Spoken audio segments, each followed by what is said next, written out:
The city of Damaresh, on its natural stone bridge, looms above you. In the canyon beneath the city, the eternal tempest, a portal back to a previous cycle of history.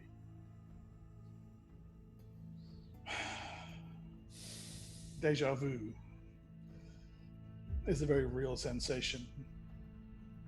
It seems only a few days ago you stood here, traveled through the tempest, back to that former cycle where you may slightly have fucked the entirety of causality, time, and space. Now, however, an opportunity has arisen to revoke past deeds, to step once more through time and unmake what was done. The ancient ritual known as the do-over. You have prepared for this considerably. Aldrich, you have pledged your life and bloodline simply to acquire restoration magic to use both on yourself to restore the level you lost to that Wathkali succubus, but also... What, the fifth one I was allowed to get? Yes. Okay. And did I hear correct, you pledged your bloodline? Minor details about moving the entire Imperial capital. We'll get to that.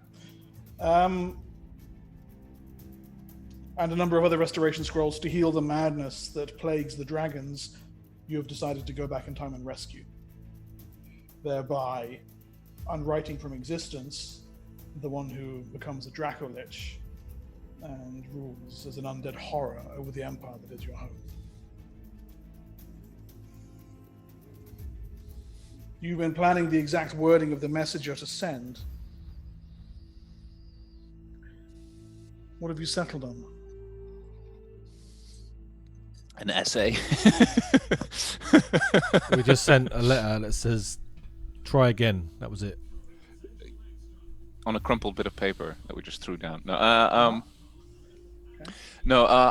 I'm not sure how best to convey this because I have a Word document here that has the entirety of the letter.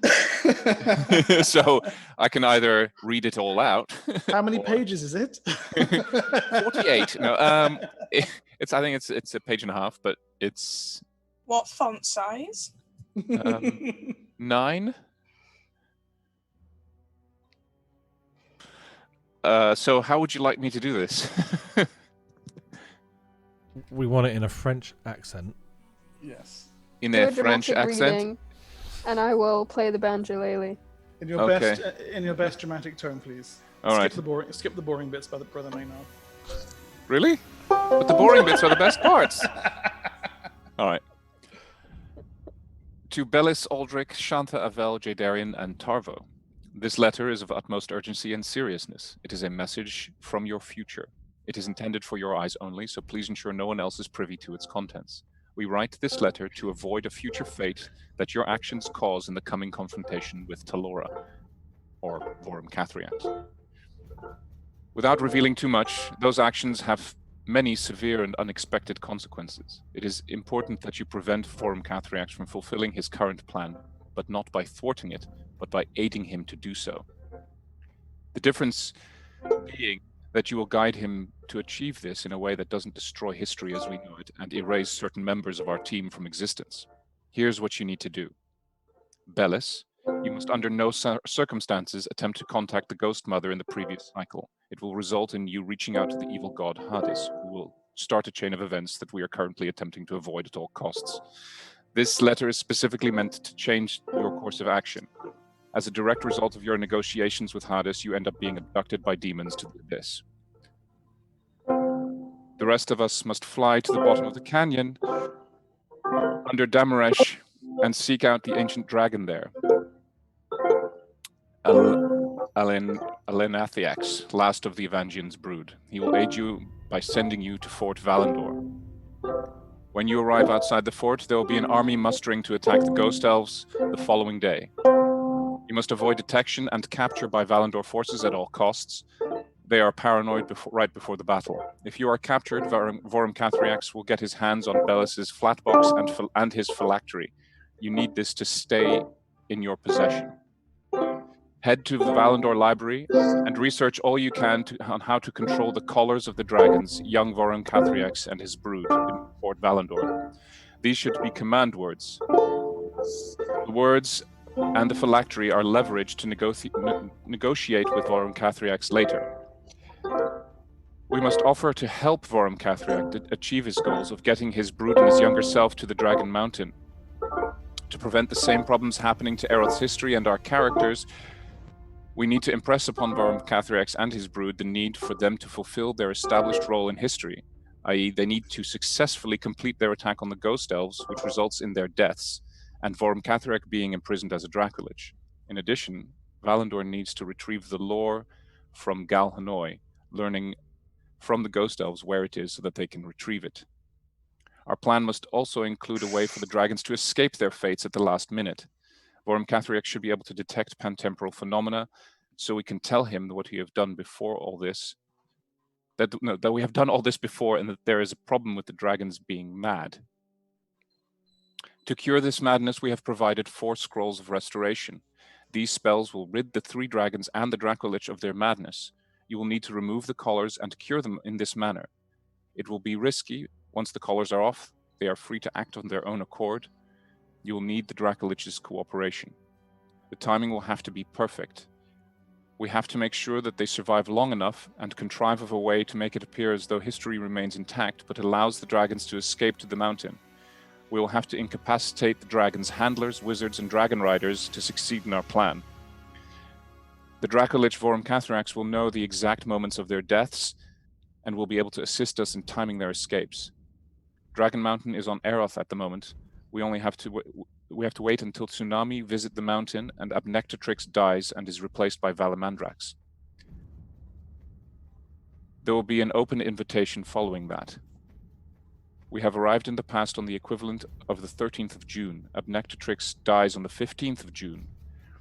The mountain leaves Erroth on the 17th of July. The attack on the Ghost Elves happens tomorrow. We need to go to the mountain as envoys on behalf of the younger Vorum Cathriax and his brood to petition Valamandrax for their asylum.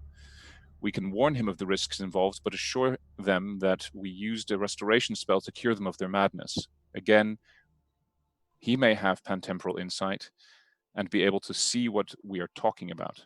If we succeed in negotiating a place for them in the mountain after they do their bit to preserve history as we know it, then Dracolich Vorum Cathriax should cease to exist. It will be necessary to free the dragons and create this elaborate subterfuge of their deaths before being able to visit the mountain. The main drawback is that the recent events will play out slightly differently. The Eyes of Kalax will not have been destroyed by Vorum Cathriax. As dire as that sounds, it is nothing compared to what we will be preventing from happening. We know where all the eyes are, who has them, and how to destroy them. Finding another dragon capable of destroying them, it should not be beyond our ability. We wish you all the luck and the blessings of the gods in your endeavors. Signed by the party and sealed with Aldrich and Jadarian's signet rings. What was that first bit again? Which first bit? There was so much. There's a text version of it in the chat. I don't know if you've seen that. Okay, good. By the time you've finished sharing this with your companions, You've fallen asleep. Yeah. you notice that the world seems a lot quieter. Indeed, the tempest in the canyon below has stopped moving. The clouds are no longer churning. Indeed, the continual noise from the city of Damarish above has fallen silent as well. A complete stillness lies across the land.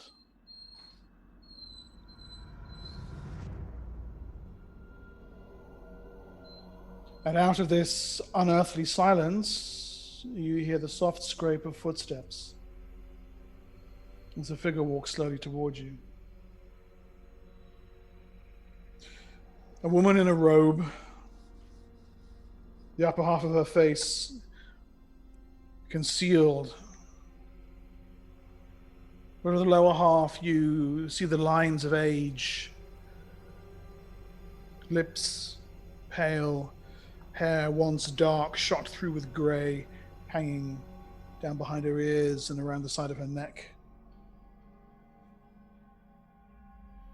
As she draws near you, that same stillness overcomes all of you. Breath is something you become accustomed to until you can't hear it anymore. Your heartbeat is noticeable by its absence.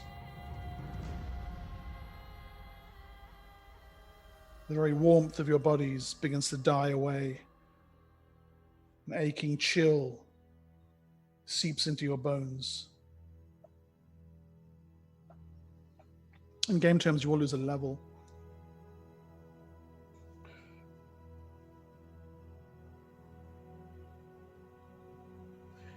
Your plan is flawed, the woman says.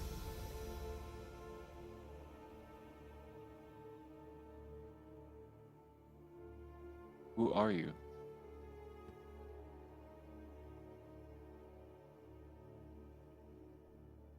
I am the womb of the world's vengeance.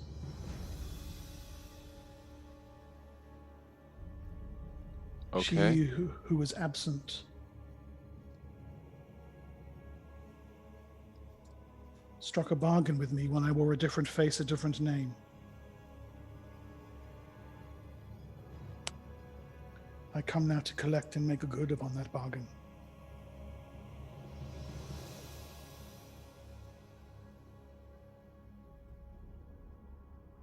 You are seeking to rewrite history, to create a parallel reality.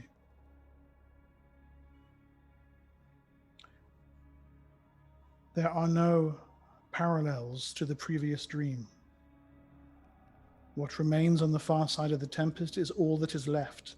One single timeline. Another one cannot be created. As things stand, reality in the previous cycle is too brittle.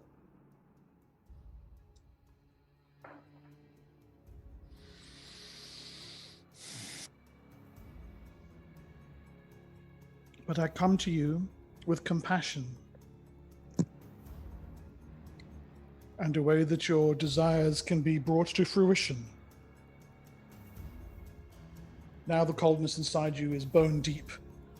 You're losing sensation in the ends of your fingers, your feet, your lips and tongues become numb.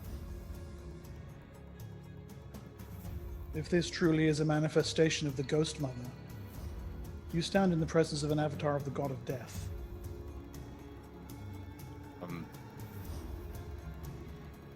I look to my companions. Are they... In game terms, you will lose another level. We should probably What? back away.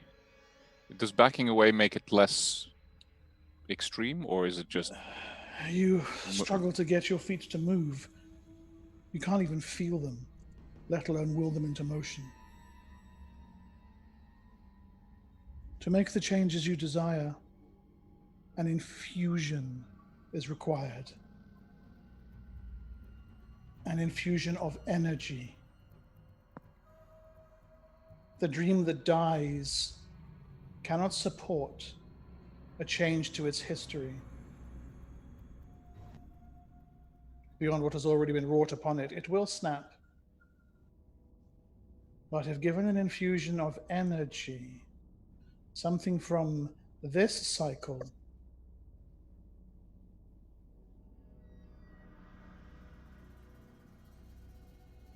a life, a soul,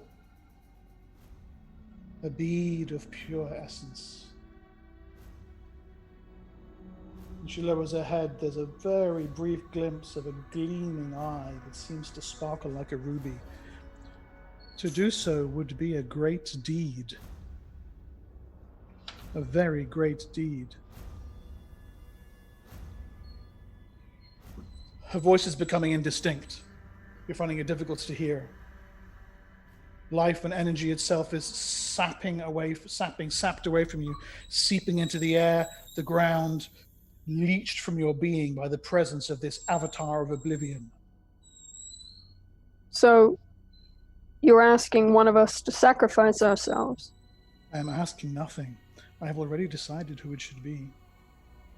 It should be obvious. You always have to pay the piper.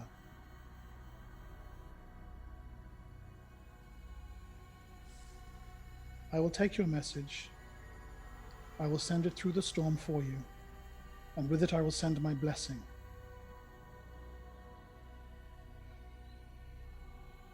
Aval, you notice that actually Tavo has collapsed next to you, eyes rolled back in his head. You're not sure if you're standing. For a moment, you feel like you've fallen to your knees. For I am compassionate. I am not that monster which wore death's mask before me.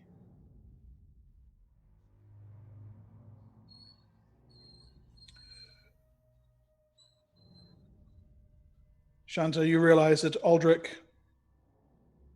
and Jadarian, at some point during this last sentence,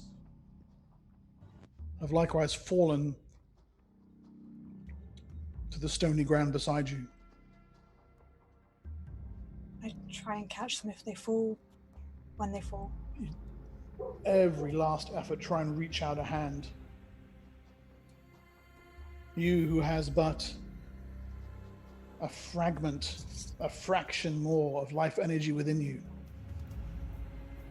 cling to life long enough to hear her last words. I will give back that which was lost, and thereby allow your sacrifices not to have been in vain. Your last breath, Shanta, is a frost upon the air as life leaves you, and you collapse with your companions dead at the Ghost Mother's feet.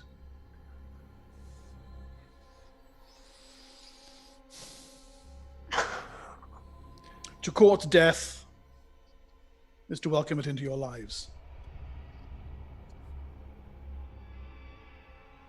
From one such as this, there can be no fleeing. She stares down at the bodies around her. From her eye, a single ruby teardrop runs. She catches it on a fingertip and flicks it into the storm.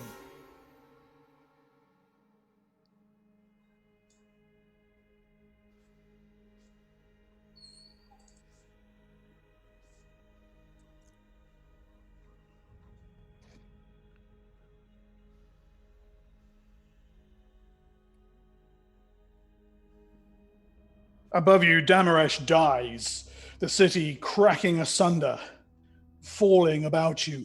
On your wyverns, you descend, swooping through the storm, in pursuit of the Dracolich Vorum Cathriax, hidden in the body of Bone Mother Talora. History unfolds itself before you. You drop through time from one cycle into the other, through the shrieking winds of the tempest, emerging below. On the flight of your wyverns, wings spread out over the canyon floor. The tempest now above you, the floor of the canyon below. You can see it strewn with vast bones, a graveyard of dragons from another age. Ahead of you, on a rocky outcrop, the unmistakable form of Bone Mother Talora.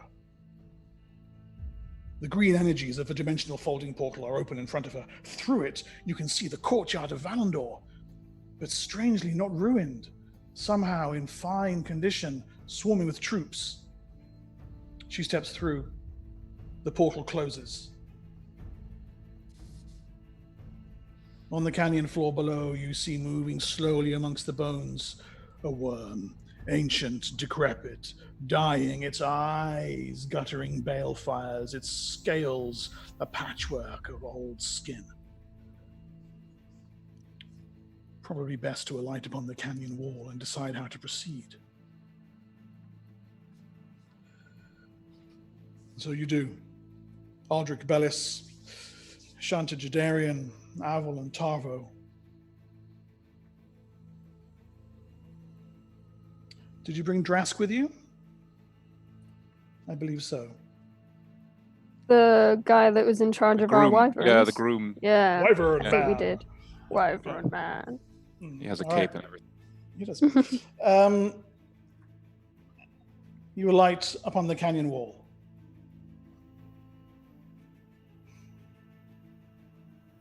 Weird. Okay. Shut up. A glitch in the Matrix. And Fälle in the Matrix. Yeah. Ahead of you, right where your wyverns have alighted, between your position and the edge of the canyon wall, there is a gleaming red ruby in the shape of a teardrop.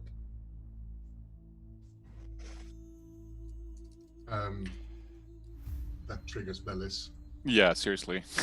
No, it triggers Aldrich as well. It's like, I bet Bellis.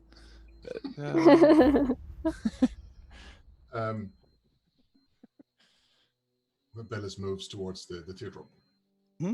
Yeah. It's about that big, just lying on the ground. Aval, can I pick it up?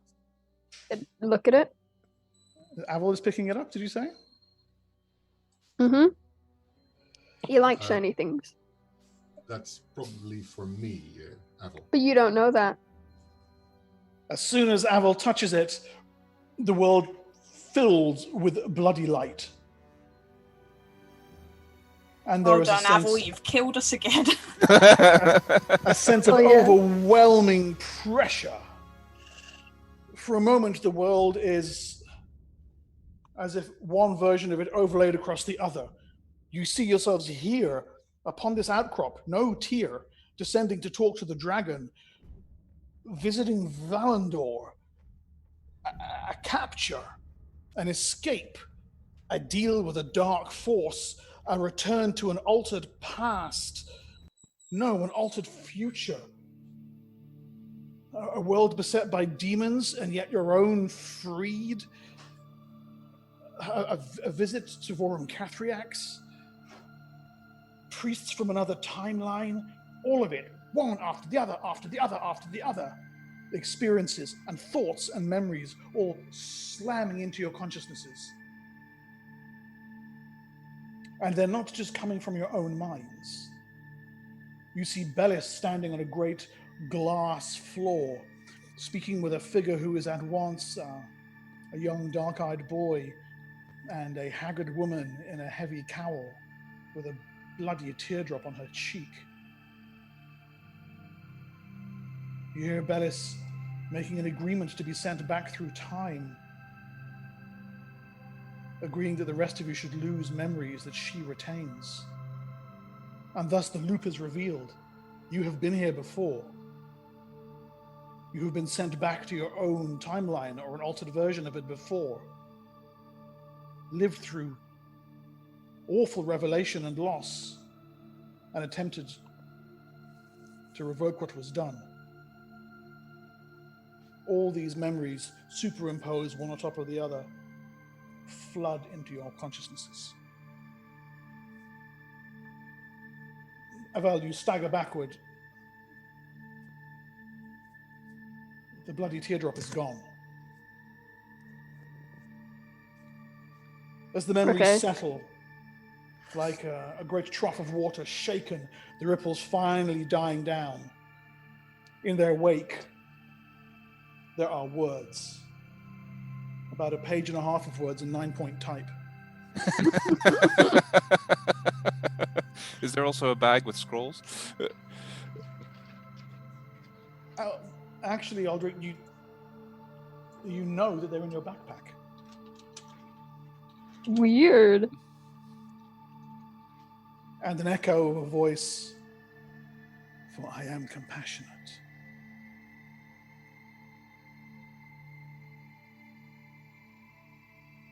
The blessing of an avatar. Healing the losses you have suffered. Preparing yourself, yourselves, for what is to come. Does everyone hear this whisper? Yes. After hearing it, Chanta just kind of shakes her head and just goes, thank you. Well, I take it all of you heard that? Or saw I that? certainly did. Yes. And Avel turns to Bellis and goes, care to explain what the hell you were thinking? Excuse me? Well, we can't blame Bellis. At least not this Bellis. Maybe She not, but she hasn't still. done any of these things yet. Well, Well, clearly as- she has. as you see, we talked about it, and I was asked to make a decision. You just saw it. There was none. It's the memories There was part. none. You, not only that, but you, Avel, you, now is When not the I- time for no, explanation. you when I cannot w- tell me how to feel right now. I'm just telling you. You asked me the question. I'm giving you the answer. I was jumped by that by this entity, and we agreed to ask him for a help out in this situation. And then he asked me whether we wanted to keep our memories. So it's not good to have the memories and change time. This was my reasoning, but we still needed to have the heads up to actually undo what we did before. So this is the reasoning why I did what I did. Okay. Avel doesn't say anything to that, but clearly he's still angry. Yeah. But he goes over to Tarvo and just quietly holds his hand. Just for my clarification, is this multiple things have all combined into one? Yes. Okay. At this, Chanta just anyone who's close to her, she just tries to pull in for like a big bear hug, and she just holds super tight. Probably forgets about the claws and just accidentally maybe cuts a few of your backs, but she's just holding you all so tight. Tarvo likewise lets himself be drawn in, and even if you're Yeah, I'll resisting, join in on that as well. pulls you in for the hug. I still think you're a nasty little pixie, Tarvo says, Bellis. But you can see the anger is gone from his face. Well, that I am. You know it. Look, we have clearly gone through hell and back to be where we stand now. Let's make the best of it. Is everybody clear on what we need to do? Crystal. I think so. Yeah. Okay. We'll follow your lead, right? So when we get to Valandor, first we got to go talk to that worm down there. Hopefully he'll help us get to Valandor. When we get there, we have to go to the library and avoid detection. The place is swarming with troops. So we're going to need your help with that, Bellis, I believe. Or Jadarian. One of you. Any of you. Christ, Bellis. There are plenty of back passages anyway, and a fair few of us have invisibility. I don't suppose you have any eyes in that flat box currently, do you? Shouldn't have. She opens the flap box. No? No, I didn't think so, but there is. I still the Phylactery should be in there. phylactery is still there, right? Yes. Yes. Okay. It is imperative that you do not lose that. If we get captured, we lose that. Yeah, we lose the leverage over captors. Yes, That makes and sense, we need yeah. more leverage in the form of those command words of the collars. So that's what we need to go and find in the library. we Okay. know that But I don't do get we, captured. Do we have the restorations that you talked about? Yes. I open my backpack and show them. We Okay. know that I don't get captured, and orders of Vil. So maybe one of us Yeah. holds the box. Sorry. So, I do not get captured, and orders of Vil. Yeah, but that's the previous timeline. We don't know what But happens in this one. if we get do captured- if we get captured, we know that at least 2 of us aren't going to be in the dungeons. Right. So maybe one of us stores the But box we for now. we must avoid capture at all costs. Yes, If we get but captured, worst we will case kill, scenario. we will try and kill our captors because there's no. What if it's your father? Exactly. Okay, well then, The okay, fair enough. timeline- Knock them I'm out saying- then. I'm just saying, if we do get captured, one of us holding the box might be a failsafe. Sure, fair enough. I hand over the box to Avel. Okay. Guard that with your life. Of course. And don't eat it.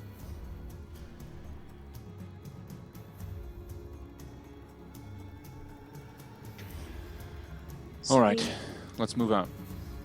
Do we need to talk to the worms Yes, first? we need to go down. Mm-hmm. I don't know who talked to the worm last time around, but we Myself can all and go down. Jadarian went down.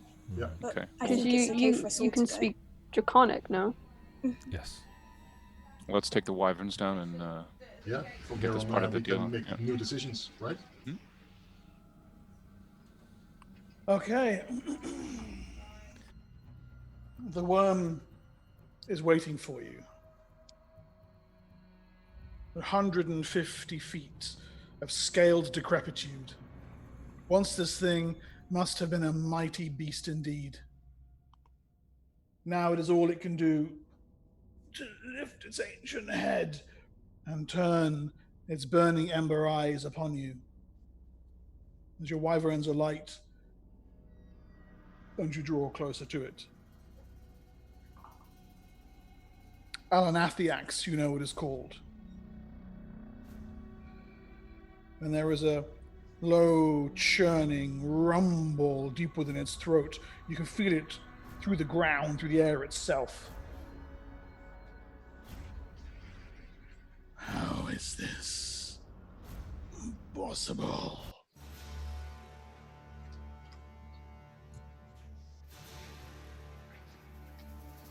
How can this be?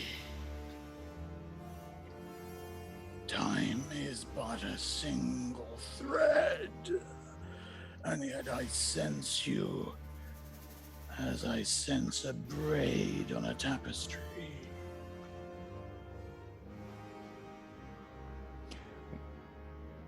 How have you accomplished this? with When the the help. world has nothing left to it. We have come through the storm from a future time.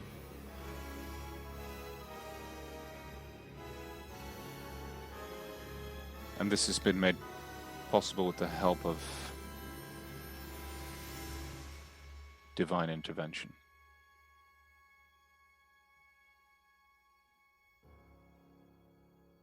We have come to prevent disaster.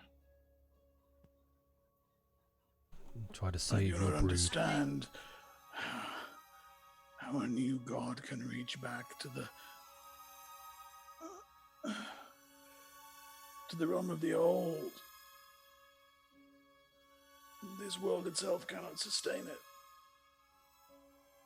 And yet I see what I see. Sacrifices were made. Yes. With this I am familiar. I go over and I begin to stroke his head, like I did last time.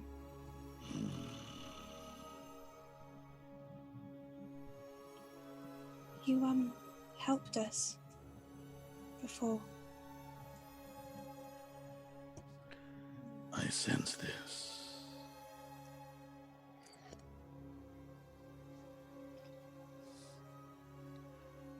Would you be willing to help us again?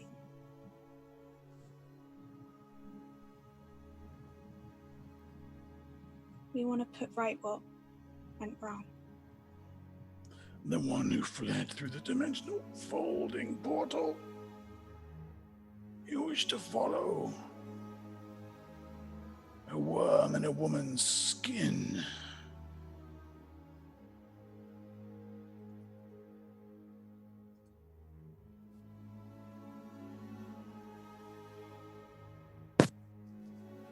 this I will do for you.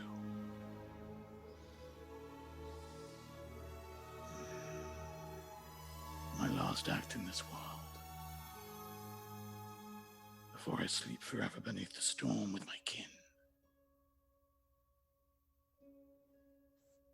We will tell your story.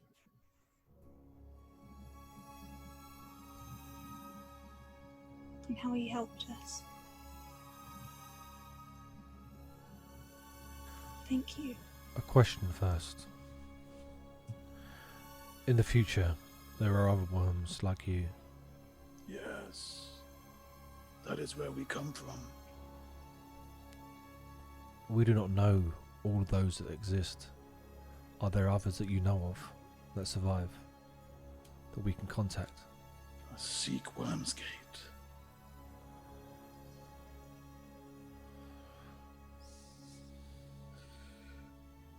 And then with its last breath,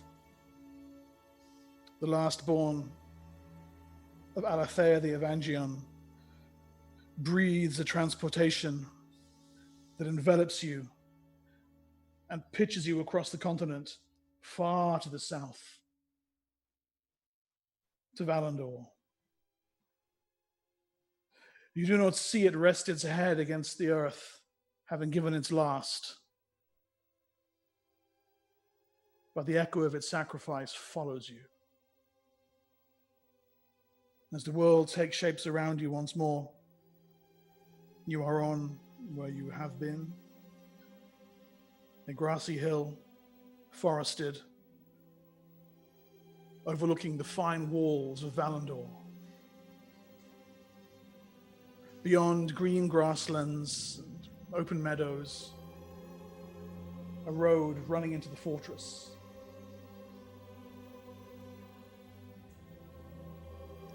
Troops in their hundreds, thousands. Wyverns, low and overhead, sweeping down to alight upon the battlements of this place, your home. You know that your arrival will have been spotted, and that even now, horsemen will be rallying to ride out from the gates of the fortress to intercept you. This was the first chain in a series of events that led to your imprisonment last time. Alright, so we need to hide ourselves, right? I can hide the whole group in the forests.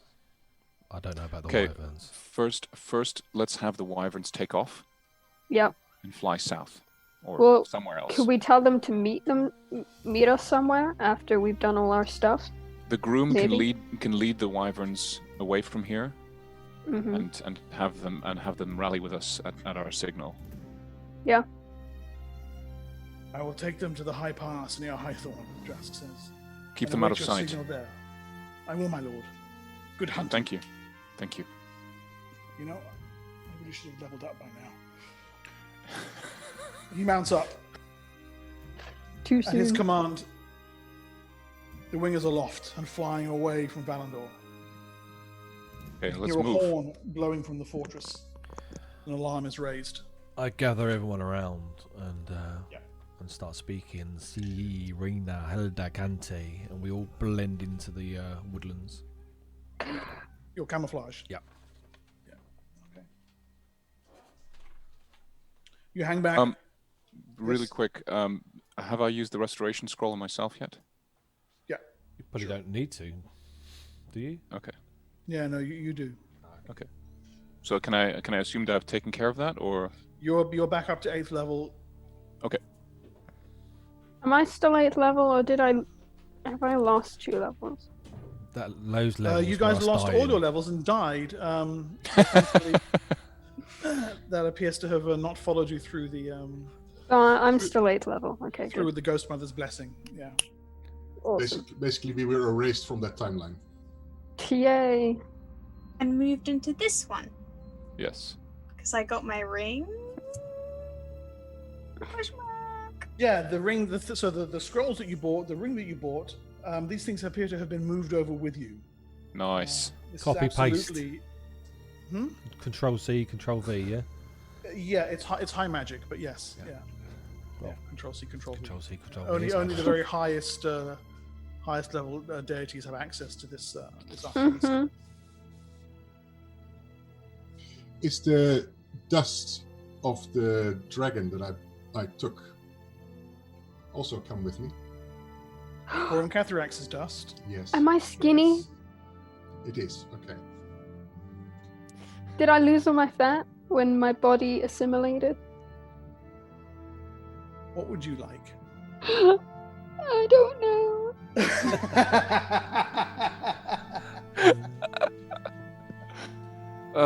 Maybe no. Yes. We don't- Because then I can be like, oh my god, I've body got shame here. muscles. Oh, no, but that takes away my comment that I made earlier when like Bellis gave you the box. Yeah, he said not to eat it. I said, "Don't eat Maybe it." it happened.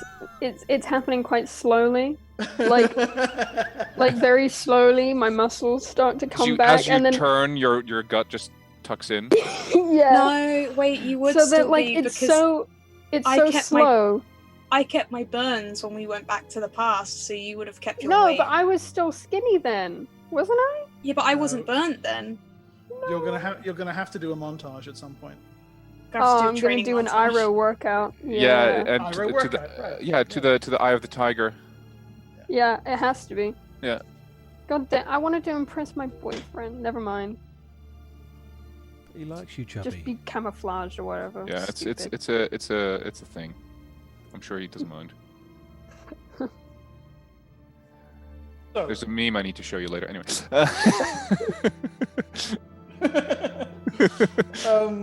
you hang back as the guardsmen sweep up the hillside, and there is several minutes of them searching. You can hear the discussion about they're sure they saw a flight of wyverns land here. Trying to decide who sent them. Presumably they're Valandor. Are they on patrol? What on earth is going on? That sort of commander. Stupid Turn around NPCs. Ride back down to the fortress, whilst you remain hidden under the elven magic of the camouflage spell.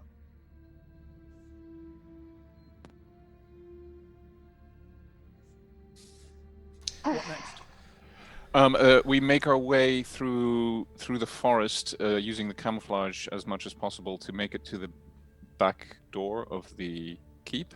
One of the sally ports, yeah.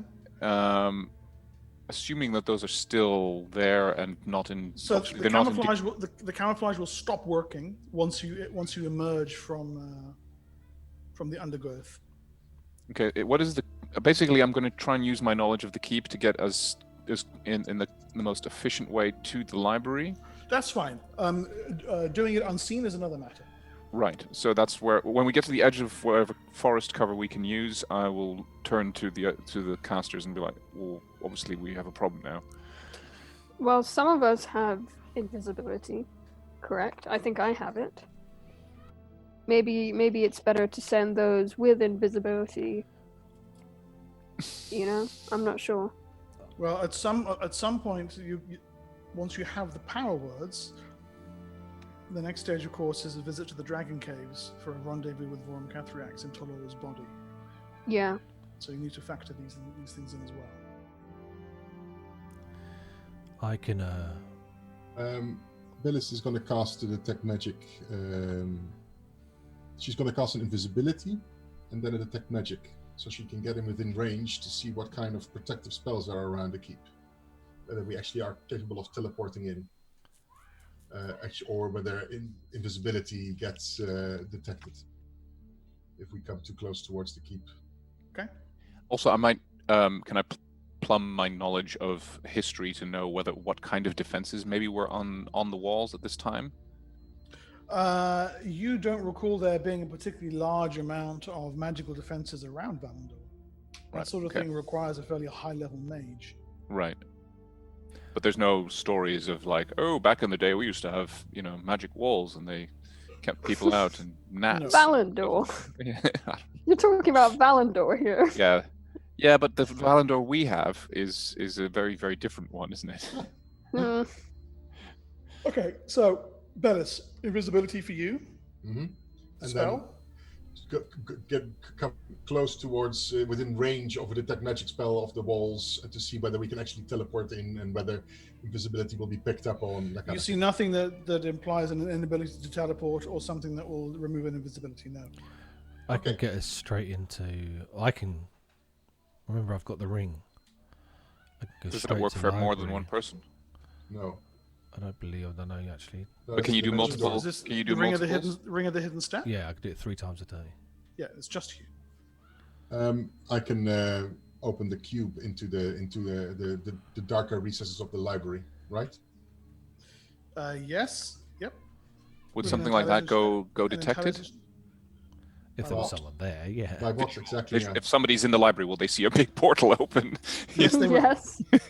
Yeah, but then you have to do it in the dark recesses of the library because the library is something huge, as far as I remember. Okay. Right? You cut out there. You Mark. tell me. Yes. I Yes, don't it- know. No, It's because right. we As a we player, found, I have no idea. we found spells in the dark Yeah. recesses, but we had to look for I don't know. Yes, how- absolutely. Yeah. So that's why I will go to the far recesses of the library where there's not very unlikely, and I know the layout of the library mostly. Perhaps Tarvo can go in first to sneak and see if there's anybody and scout, and if there's anybody there, perhaps just But that could change by the That's time. not he how comes back the out. portal works. It No. will draw you all through together. Oh, okay. So can you give me a d20 roll, please, Carl? Yes. I threw a 9. So he 9. accidentally teleports us to the abyss. Okay. You click the side of the double click the side of Accidental. the cube. Ahead of you, there is a shimmering opens in the air. Beyond it, you can see murky bookshelves and a flagstone floor, and then you're all sucked through the portal. It closes behind you, and you're within the library at Fort Bound, perfectly Fantastic. positioned. Okay. No clanking, by Aldrich. Velis. Planking? Clank, clank. That's how you Oh, walk. clanking. I thought you said planking. I was like, No, none of that either. Not right now. a strange thing to prevent me from doing. Tarvo, can you Abs scout? don't just define themselves. Yeah, exactly. Tarvo, can you scout and see if there's anybody walking around? I'll have a look. You stop talking now. Okay. No, that means now.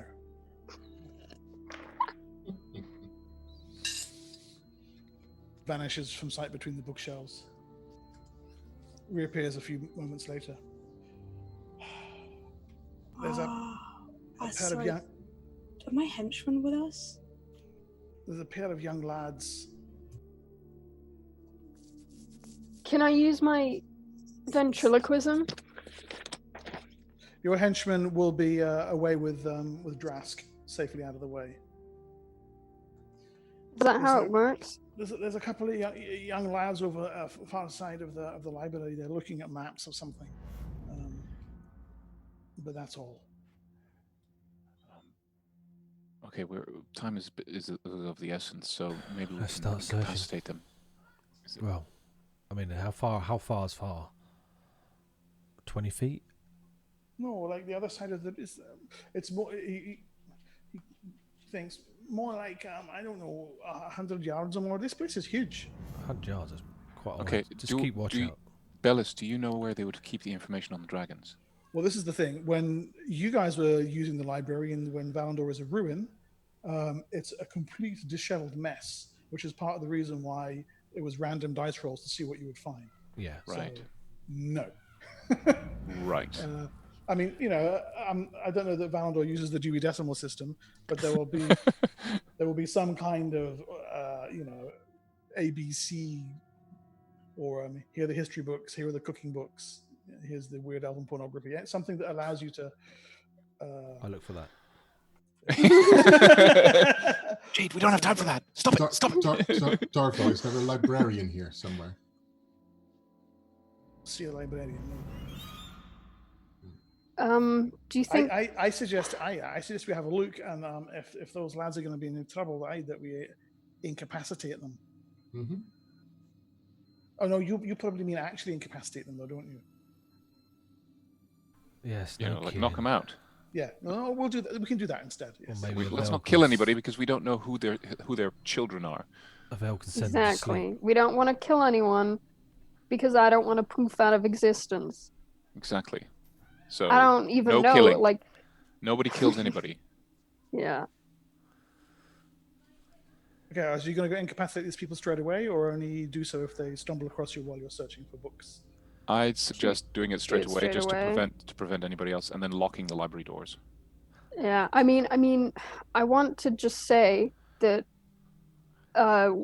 if we're unsure of where to look, maybe it is possible that I could use my charm person to get one of them to tell me where exactly we might find this information, and That is then a good idea. incapacitate them. That is a brilliant idea. But he will Mr. remember Books, being thank you very much. charmed. Bam. Yeah. Yeah, exactly. That'll Yeah, save us a lot of time I'll as go well. up to them He and will- he will remember I'll being be like, charmed. hello. Yes, but Yeah? Okay. So we'll be out of here by then. Yeah, I'll but get ready to knock them out. That could change the whole history. Where Okay. are the rest of you staying? So is it just Avel I'd say and Aldrich Tarvo. walking up to them? No, I think Tarvo should follow Avel, and in case his spells fails, that Tarvo can come in from behind and knock them out. But Yep. if they will remember being charmed, being asked So? what we were looking for, and Does then anybody have? What if they're knocked like if they're knocked then they out, get knocked out people don't knocked and then out. they and wake they'll up and they're wake like, up. whoa, what happened? Yeah, but you're Yeah. That's Okay, how but this knocking is out not. works. I've seen movies. we're leaving it to chance. If you're gonna charm someone, ask them Okay, well, what we're do looking you want for. do you want to spend possibly hours No, in but- this library looking for stuff? So- Or so you he can find wakes the up- answer immediately. He wakes up, reports to Lord Valandor. They were looking for the dragons books to control the dragons. Well, I'm not going to tell him my name, am I?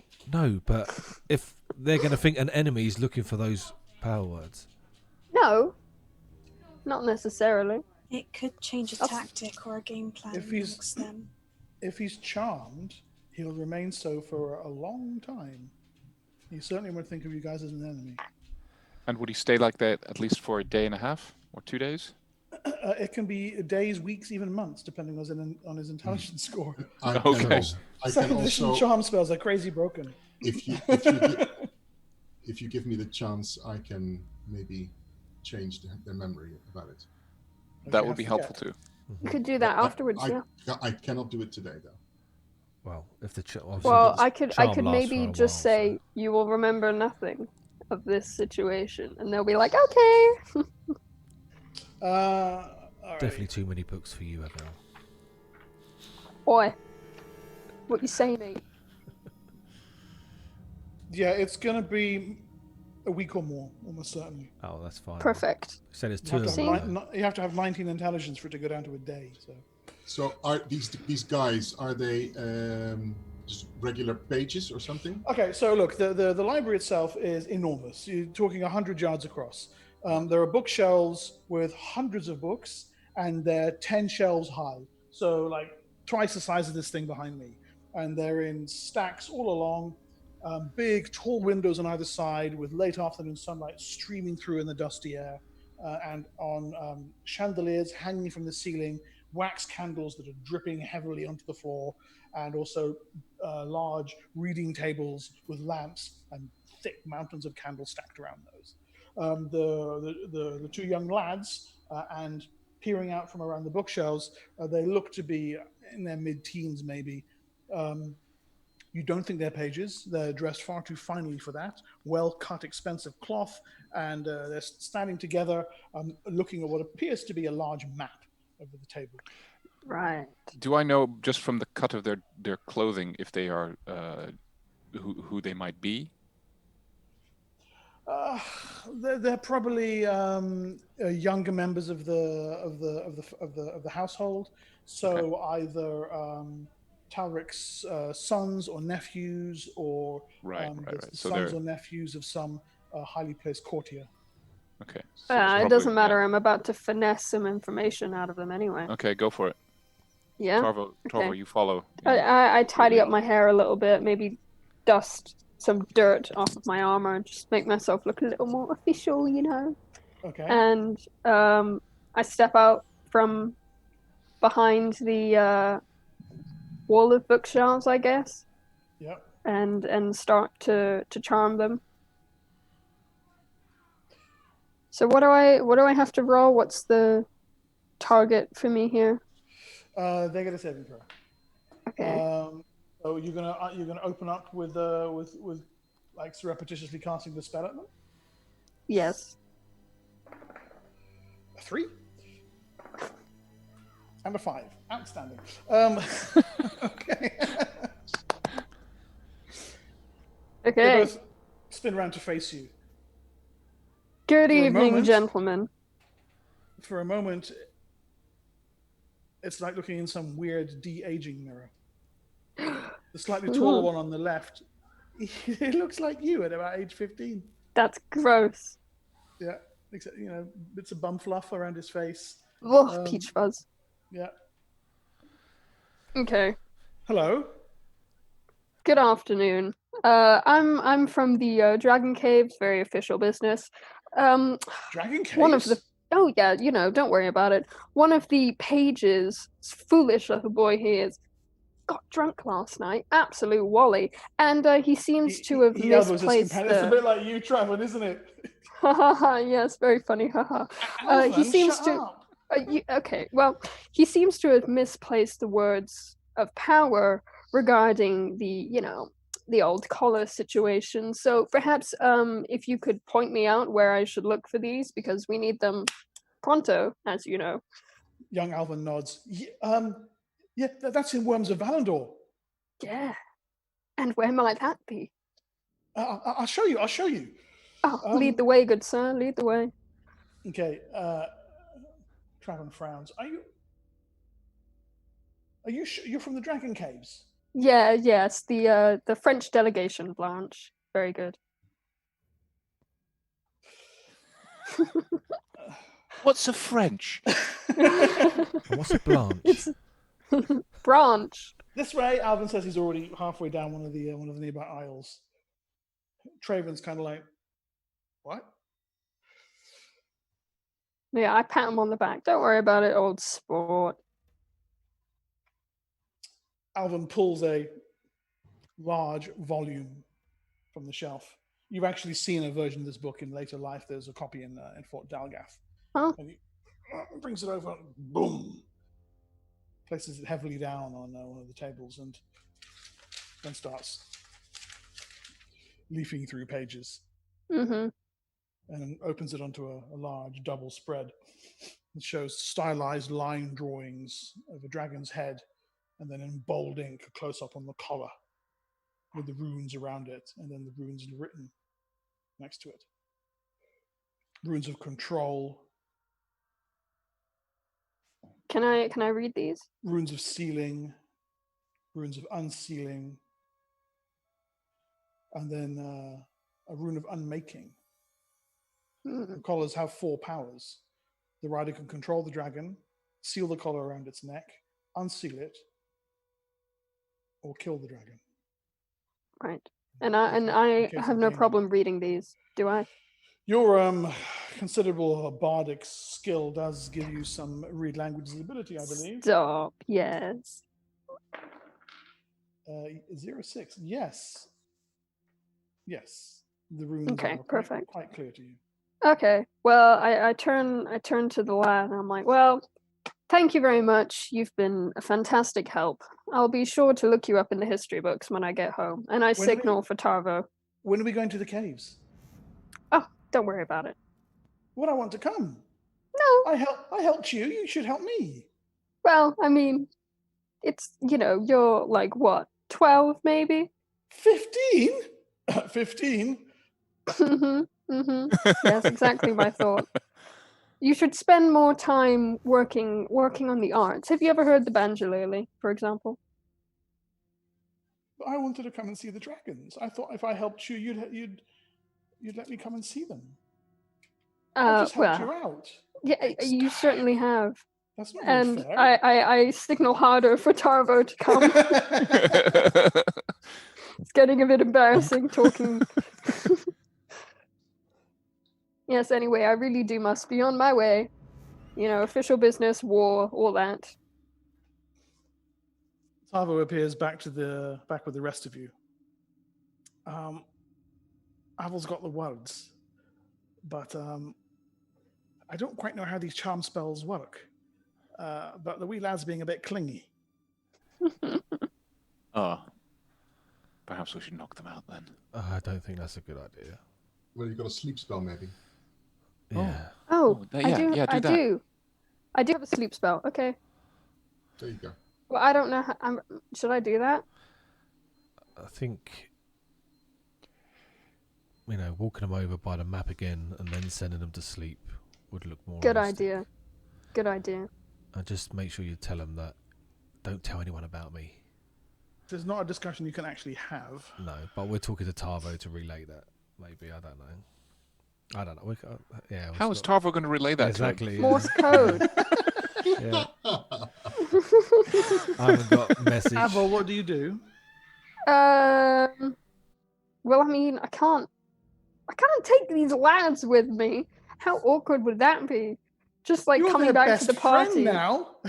going back to the party and being like, so I picked up some guys. Evan might be a bit of my ancestor. Yeah. I mean, I think I'll lead them back to the area where I found them. I'll be like, yes, thank you very much. Would you mind telling me exactly what you were looking at on this map? Oh, Alvin says, this is a map of where the ghost elves live. You can see here, these are the outer defenses, and there's the great tree. That's where the scrolls of the Seldarine are. And once we get those, we'll be able to do an awful lot of good for some of our other allies. Ah, the scrolls of the Seldarine. Remind me what these are? Well, Father says that if we can recover those, they'll tell us the location of some ancient elven magics that the Kingdom of Ardminian needs. Right. Okay. That's why we need the dragons, because they're in the great tree of the ghost elves, Mm-hmm. and they're refusing to help the elves of Ardminia. That is a shame. Father says that means they are oath breakers. Yeah, ruddy bastards they are. And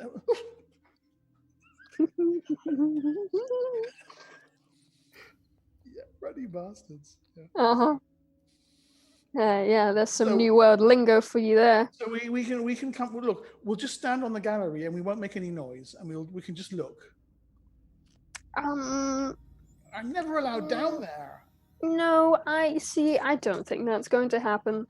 Actually, what I'm going to do now actually is suggest that you just put your feet up, all right? You just take a little nap. I'll be back before you know it. And it will be like this is all just been a dream. This is a dream, okay? This isn't happening. This is all just a magic time for you. Lots of magic going on, and I can't sleep on them. Okay, well, there's no saving throw against sleep, and they barely have a hit die between them. Okay. They slump as if poleaxed. One collapses over the table, the other falls sideways, hits his head on the table on the way down. Not fatally so, thank you. And within moments, there is a gentle snoring of your ancestor and his mate. How awkward. Okay, I walk back to the other guys and go, well, that went well. I got the words. I've got to ask a question mark. All right. Mm-hmm. When you see, I think I've got confused somewhere along the lines with your many stories and interlocking things and stuff. I thought if Vanador gets the knowledge about Galanoi and stuff like that, that's what deletes my existence. No, it's them not getting the other way, right? Okay, yeah. Yes. Okay, gotcha. Yeah, It's so not they confusing at need all. they need to get those scrolls, basically. Yes. Okay. Okay, so back with your companions. Mm-hmm. Very smooth, Tara says. Very, very smooth. Oh, thank you. Yeah, I've got the information we need now. So Well done, Avil. next thing to do, get to that dragon cave. I'm just trying to see if that's actually what's the plan. Making sure that we don't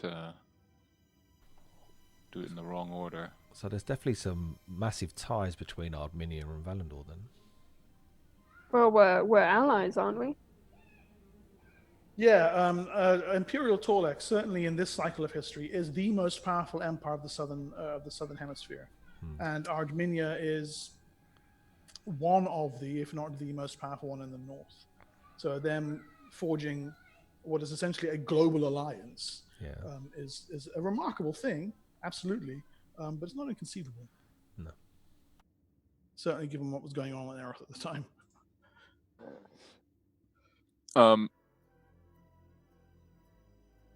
So just to be sure we're on the same page, the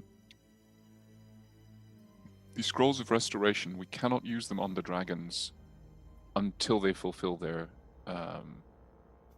place in history. Yeah. But after that we can. So we give them the promise of that. We need those words of power to make sure that they obviously stay in line. We can use the Scroll of Restoration on Vorum Cathriax, the Dracolich, because it'll hopefully make him a little bit more willing to help us. The current one in Talora's body? Correct. Because if the younger one is mad, the older one is mad. Correct, yeah. So,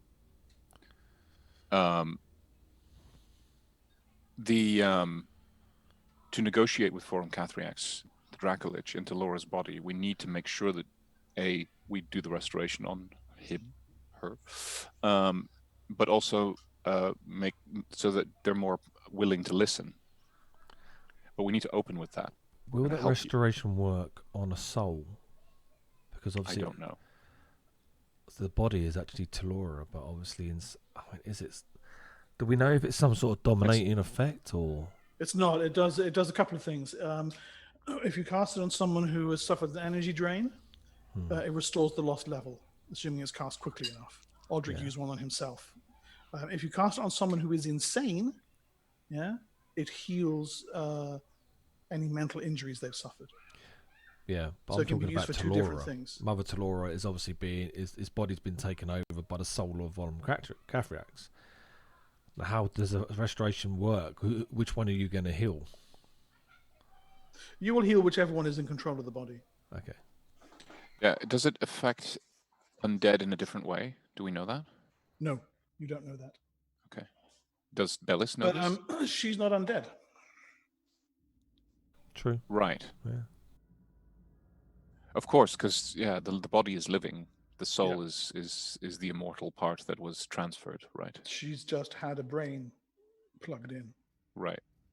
Okay. Well, I guess we don't have any other choice. I mean, it's.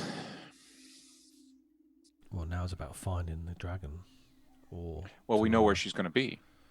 Well, but that hasn't. See, the thing is, in a previous happen. version of these events, she would have been currently looking. We would have been imprisoned by now. Yeah. And she would have been looking through our equipment, belongings. which is why I found her. Right. But that's not going to happen. She is not in the caves until after that. So we have to wait. She was in the caves because that's where I agreed to meet her. Yeah, she was only there because that was their agreed meeting point. But that's her destination regardless. Mm-hmm. Yeah. So that would be the best place to look, I would say. Is there any way we can scry to see if she's somewhere, if she's actually there? Does anybody have any ability to do that? I don't have. I have ability, but again, it's a spell not learned. But with the worms, them knowledge being also, they remembered the past. Will also he remember the past?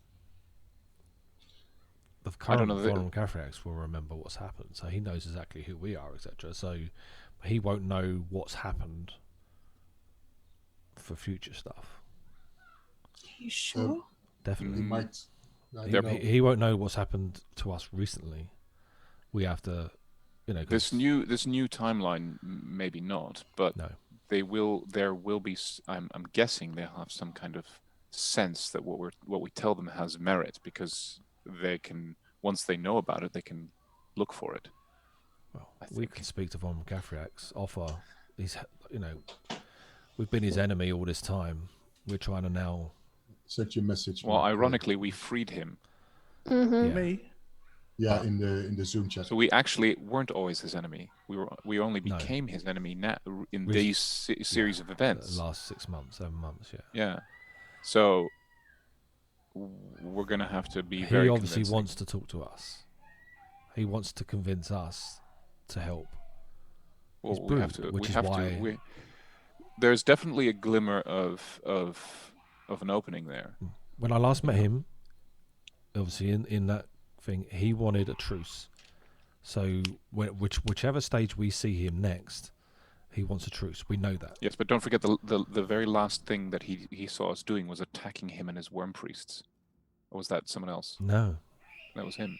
Oh, obviously, remember, I suppose previously, but he currently wants a truce. So, Right. so I have to ignore the screaming from my retarded neighbours next door. So, do apologise. Right. Okay. Well, let's. We've got the words. Let me see.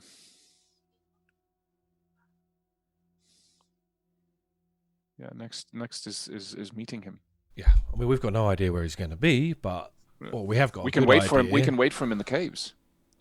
Yeah, because He'll he show up currently eventually. has no idea that we know about the other dragons. That's his. The only He thing that doesn't I'm know a we know little about his concerned about intentions.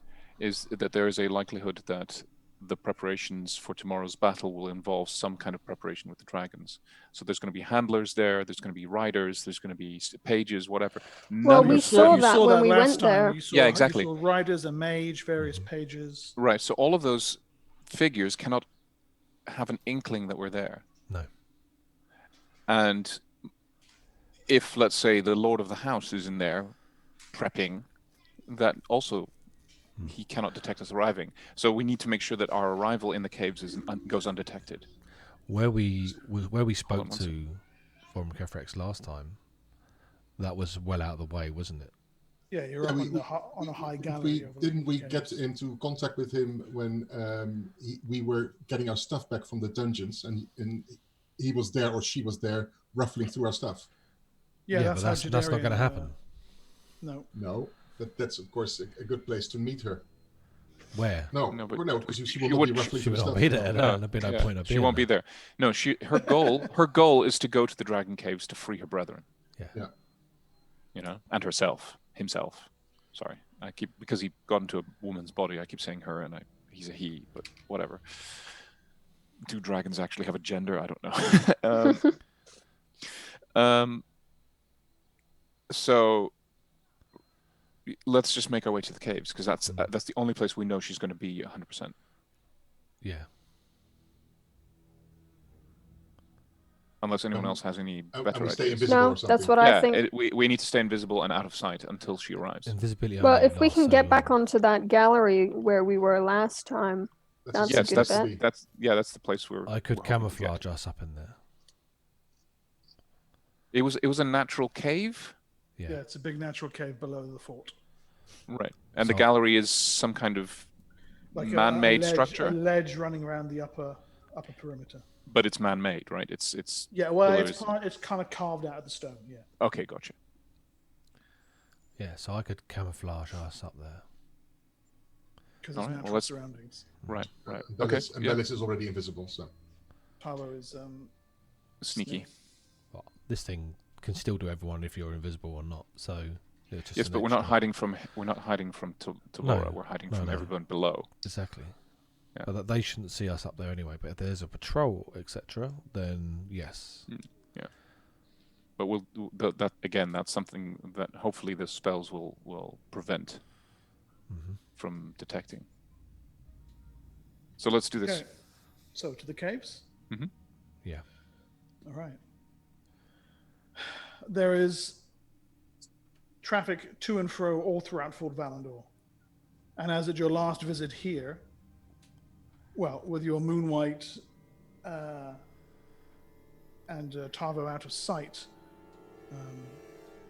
Shanta with a hood up, it's not actually impossible for Aldrich and Jadarian and Shanta, Aval as well, to make your way quite quite rapidly and quickly through the passageways and down to the Dragon Caves.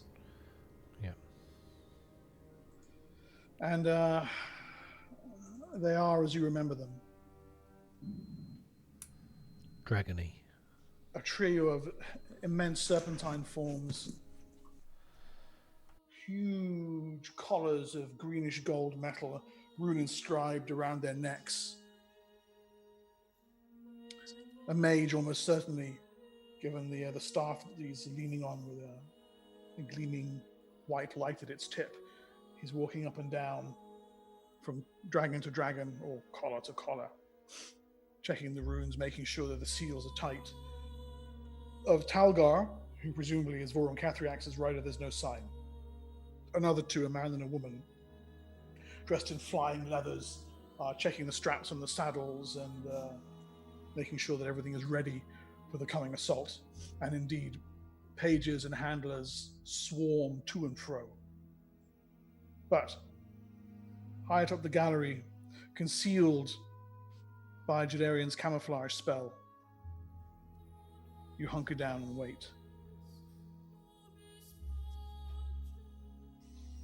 It's a few minutes before you realize that you're not the only person hiding here. Under the form of what is almost certainly an invisibility spell, there's someone else. You're experienced enough adventurers now, however, to notice the telltale signs, a blur in the air, a shift of dust on the ground. And then whoever it is moves toward you. Oh, they see us as well.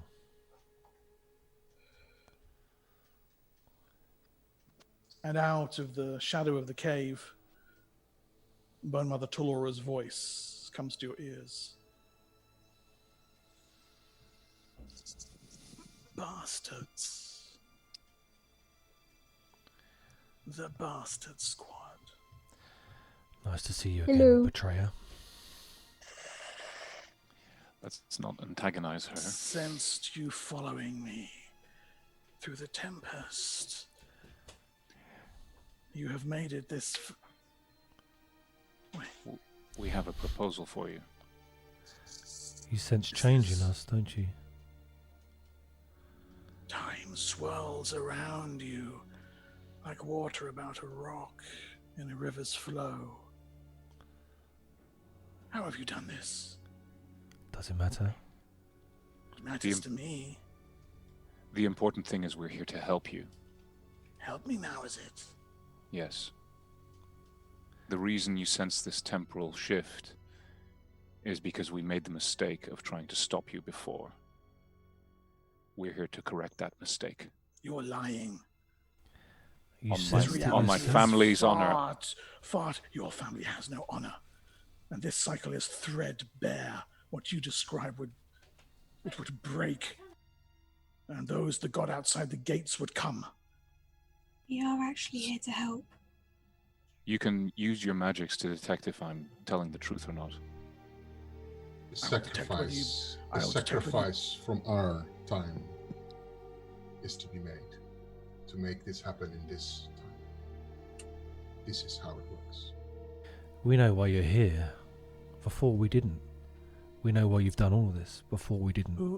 Who has given you the ability to make the sacrifice? It doesn't matter. That comes not. It matters. You come here after what you've done and speak of cooperation. What you've done. You've done. Consider yourselves blameless. We Not are not blameless. blameless. Answer But my neither are question. you. I do not claim otherwise. I want And to neither know do we. where you came by this ability. A god helped us.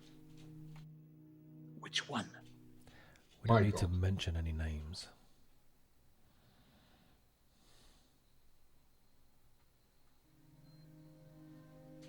We do actually want to help. And if you do have a spell that can tell if we're telling the truth, feel free to cast it. We won't stop you. I would expect nothing but lies to spill from your tongue. I've never lied to you. Flare.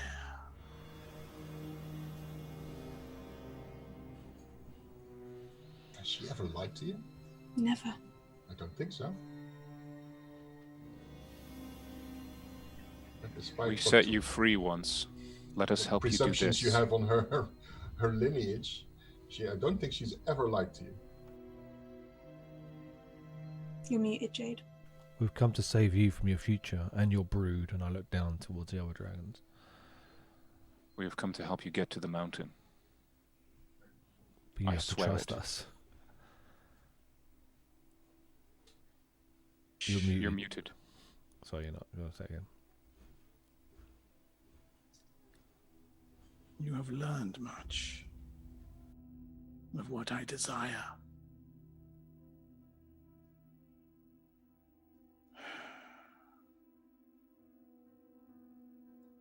How do you think you can aid me? It's complicated. But it can work. The important thing is that we don't destroy history. And to achieve this, some events have to play out the way they did before. But in the moments before your brood suffers death at the hands of history, we will make good their escape, and yours. Well, your younger self, I say, pointing to him.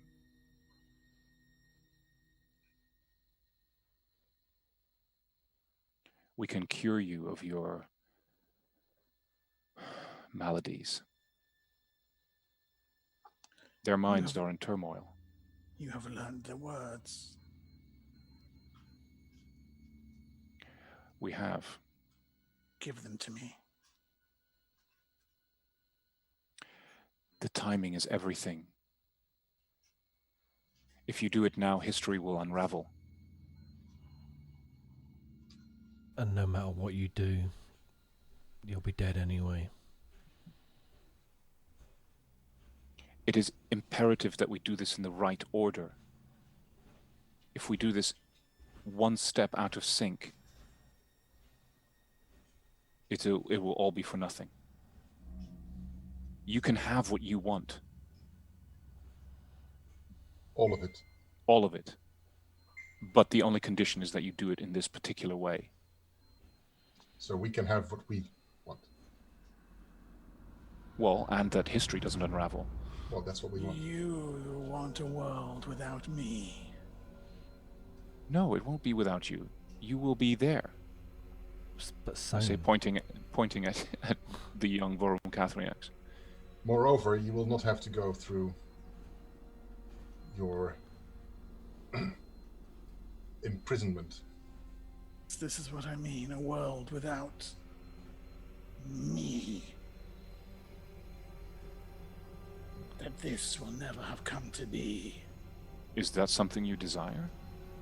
Very, very much, yes. Why? Do you think I wish to spend a millennium as an undead thing? Oh no, that's exactly what our point is. We don't think you would want to have this happen to you. I would not. No, and we You're correct. can make that happen. We're going to prevent that from happening. Yes.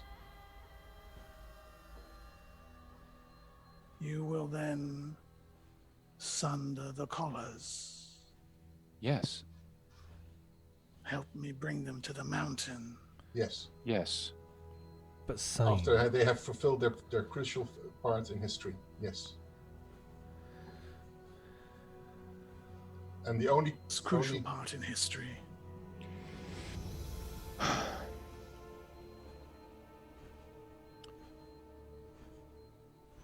You need to successfully complete the attack on the Ghost Elves. In addition, Valandor needs to retrieve the lore from Gal Hanoi. Yes, of course. Without that, the house of Valandor falls. Indeed.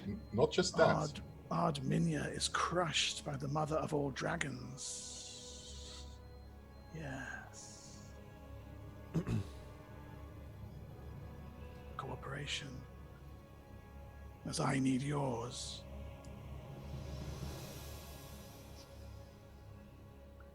This is a great risk. Yes.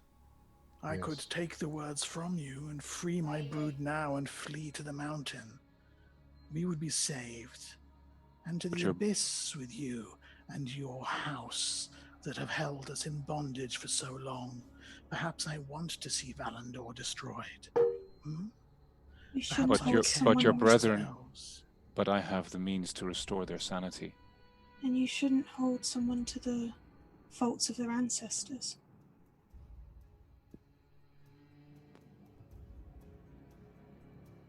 So says the daughter of the House of Flare, yes. Yes. Look, I have no doubt that my family has... well, has a dark history. Well, you met him in the flesh, remember? Here, this time. He's not a nice man.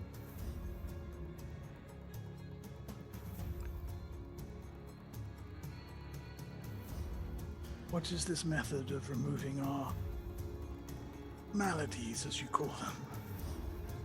The traumas of centuries of torture at Valandor's hands. Restoration. What bargains have you struck that you are gifted with the powers of a god and the miracles of such might? Truly, I have underestimated you, my Lord Aldrich. Then what is the worst that can happen if you Let us strike prove it this at deal least. with me? We've got one scroll we can cast on you right now. It may help you see a bit more straighter. May I see this scroll?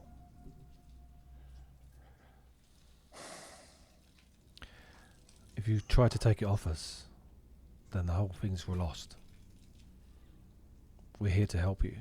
We've been here before, remember? I Please don't merely hurt us again. I wish merely to reassure myself of your good intentions. Okay. I stand with my back towards Shanta.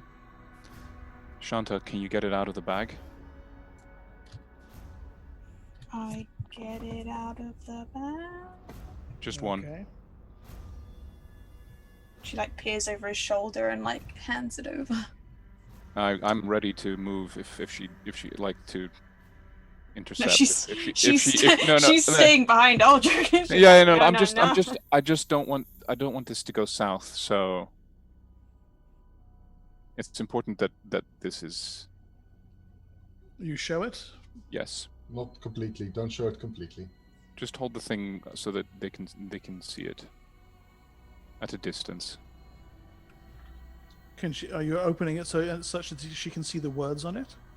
The beginning, but not the ending, so she Can can't I- finish the spell herself. Can Yeah. I show Just- her like the fact it just just says the title. restoration, and then I'm like just that little bit, and she's holding onto it with like all her grip, like so it won't be able to just be like pulled from her hand or anything.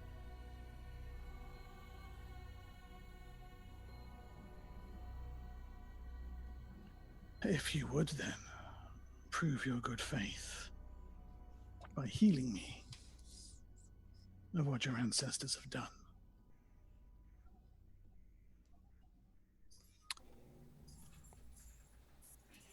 Assuming Bellis Bellis? has to do it. Would you do the honors? Yeah. I hand it to Bellis. She takes the scroll. Yep. And reads it, targeting. I hold Aldrich's hand while hiding behind him because I'm like, if this goes wrong, I'm not. Sorry, no, not again. The energies of the gods of the heavens, inscribed in sacred runes upon the scroll, rush through you, outward, and envelop Bone Mother Talora, or should I say Vorum Cathriax, who resides within her. She is racked by their energies, head snaps back, gasping for breath. The spell washes over her like a great tide, and then her shoulders slump. And you see the energies of the magic, of the miracle, drain away from her.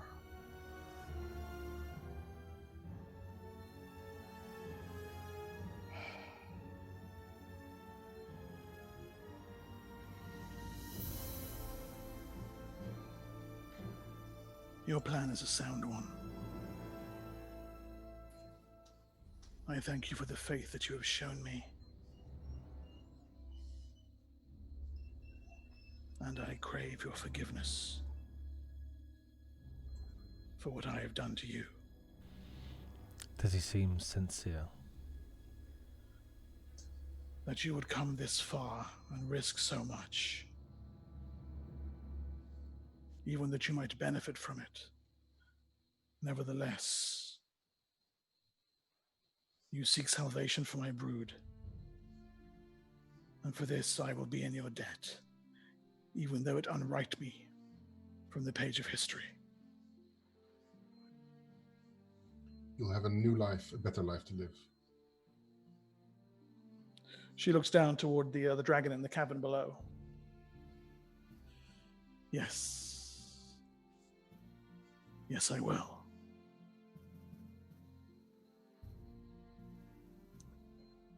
So, Bastard Squad,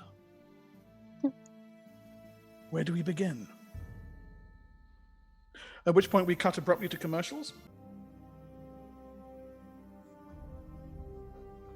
The Dead Forest. You've been here before. Will have been here before. At one point you're going to... Anyway, you know what it looks like.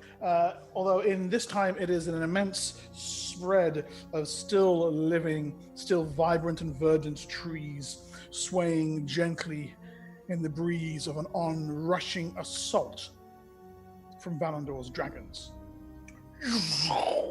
The three of them sweep overhead as voices raised in war cries. Valandor's troops in a pincer movement sweep in from east and the northwest, out of the surrounding hills and down toward the settlement of the Ghost Elves. Elven horns ring out loud and clarion defiant as the elves rush to defend themselves from this onslaught of their human enemies. With a trio of brassy roars, Forum Cathriax's brood give throat to their assault, and then elemental energy sparks, ignites, and becomes a furnace within them that they gout down upon the trees below. From your position on the cliffs overlooking the Dead Forest, as I mentioned, where Jadarian was in your own past slain by House Mordath, you have a grand view of the battle.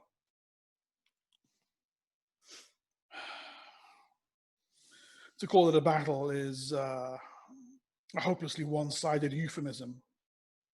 It is a devastation. Against a single dragon, well, you've seen what a single one of these things can do, but three of them? On their backs, Lord Talgar and his two chief dragon riders guide their mounts with lethal precision back and forth, crisscrossing the forest below. The outer barriers are ash within the first few minutes. The outer ranks of elven defenders melted to slag where they stand, attempting to fire arrows skyward. The elves rally soon enough, calling upon their sorcery, wielding it in defense. Blasts of lightning, eruptions of sonic-enhanced fireballs, spirits called from the beyond, sent shrieking down amongst the ranks of Valandor troops, hurled skyward against the dragons, and the continual of magic missiles shot one after the other, unerring against the overhead beasts or against individual commanders, archers, and troops advancing on their lines. With you, Bone Mother Talora, Vorum Cathriax, regards the whole massacre Lilith stands next to him. in silence. I remember this, I don't. It is terrible. but as if in a dream. We're relying As if on I you were- for the timing. You know that, right? That. Talora's arm points. Rising out of the heart of the forest is a great, twisted, bold tree. There the elven lawmasters hold the scrolls of the Seldarine. Ancient wisdom of the elven people, brought out of Galhanoi. This Talgar seeks. As soon as they have them, we should act, for what came next was horrifyingly swift. What came next exactly?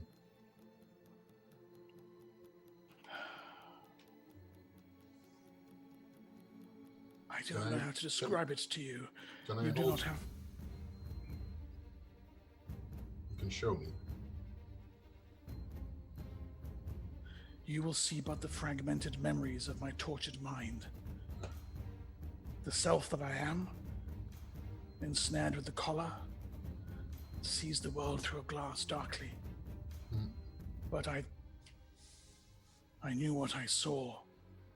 A great figure of light and steel and hatred, ancient as the world. Like some paragon of elven kind, summoned from elder myth. Do I have any idea what he's talking about? The most ancient legends of the elves say that when they were in Galhanoi, they were not elves as we know them today. They were an elder race known as the Ethelar. They made war upon other elder races.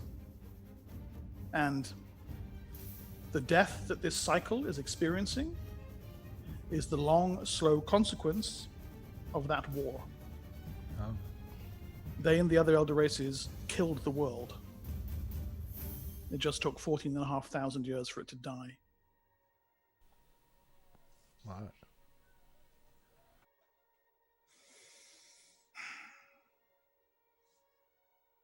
Do you remember that when this happened, when this creature of light appeared, were your riders still on you, or were they in the tree? Talgar dismounted. He took the scrolls from the tree.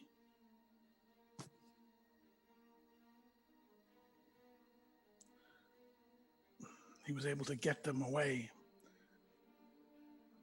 But the elves slew him. He was interred with me. I do not know whether he died straight away or whether they took revenge upon him later. But he was not upon me. What about the others? I do not recall being the one who broke the defenses of the tree. You were captured though, right? I was slain. This thing slew us all. It spoke words of magic such as I have never heard before. We must be ready to move with such alacrity.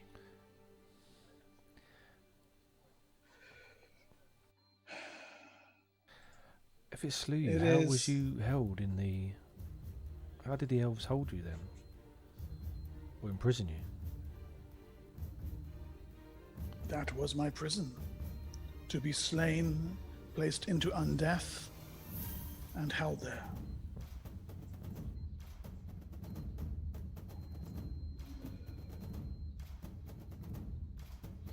At what It is point- the most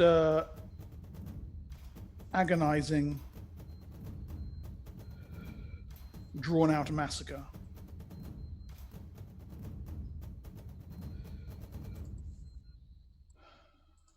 For the elves, there is no hope.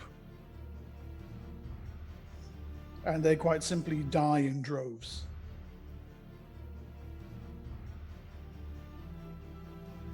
For you, waiting,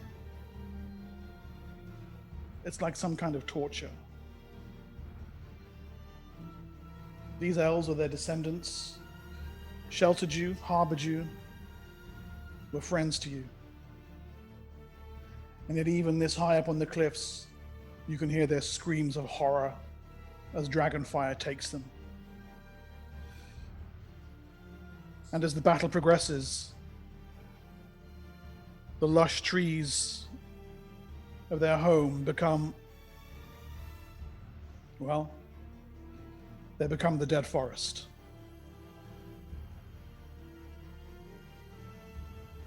An ashen wasteland where barely a few survive. And then ahead of you, you see Valagoramath, the second of the brood. His rider leaning hard on the saddle, finally punched through a great shimmering wall of force that has been erected around the great tree. And claws clutching the branches and the central bark. Breathes a great gout of flame across the upper canopy. The whole top of the tree goes up in fire. The rider leaps off it and draws his blade and goes charging in to the heart of the tree itself. Okay, this is our moment to move, guys. Yeah. Now, it is now indeed. Okay. How do we get down there? Okay, Judarian and Bellis, you're up first. I produced the cube. This will be it, right? Who of us is invisible and who is not? We could have all been invisible, couldn't we, Mark? I am invisible. Yeah, I would have cast. Yeah, I'm invisible too. Yeah, and who still needs a spell cast on them? I make. I'll Aldrich cast. invisible. I'll cast Greater on Aldrich. But it's only temporary as well, right? Greater is permanent. Well, it's 24 hours, but it doesn't get removed by an attack. Okay. Nice. And obviously, so you do Panda, yeah? I have just my major witchery invisibility. Oh, okay, then great. We're all done then. Yeah. So yeah. Okay. So Bellis, you're going to try and target the great tree platform around it. That's Where are you going? probably. What are you targeting? Is yeah, only that's- the Okay, Yeah. so yeah, the tree is on fire. Valagoramath is on the tree. The other two dragons are circling around above it, getting closer now and see what's happened. Yeah. Okay, make me a d20 roll, please, Bellis. 15. 15. Yes. Okay. You focus your senses, double click the cube. The portal opens and draws all of you through. Again, perfectly targeted. You arrive on the platform that surrounds the great tree. Above you, a huge conflagration of dragonfire, the immensity of Valagoramath's bulk. The dragon's head turns to look straight down toward you, piercing all deceit, all sorcery, all flesh. Judarian, anything from you? So me and Bellis up first, yeah? Yeah, Bellis has already had her action. All Yeah. of you are on there, but we're still in initiative order. What are you doing? So do you guys want me to release the? There's no conversations. I'm asking what you're doing. I do the command to release the. You don't know the command. I thought we knew the commands. I know the commands. Okay, from the outer edge of the tree, a trio of elven warriors come racing outward. Seeing the dragon, not seeing yourselves, and throw themselves straight into combat with Valagoramath. The dragon drops down onto the platform. The whole thing shudders under its weight. There is a rush of wind as Voron Cathriax, the younger version of himself, streaks past the platform, coming around for what must be a strafing attack against these elves. The elves themselves draw blades and go quite simply toe-to-toe against Valagoramath. Okay, Aldrich and Shanta. Okay, I make sure we push out of the way. I'm trying to push against the main trunk of the tree. Mm-hmm. Make sure that we're out of the way of any of the strafing attacks, any of the fighting. And I look towards Talora and hold my action. Okay. Shanta. If it won't remove my invisibility, I want to cast shield on myself. That won't. Okay. And then with my movement, potentially get Aldrich's bag of the restoration spells ready. Okay, nice. Yes. Shield components on shields are verbal. Okay.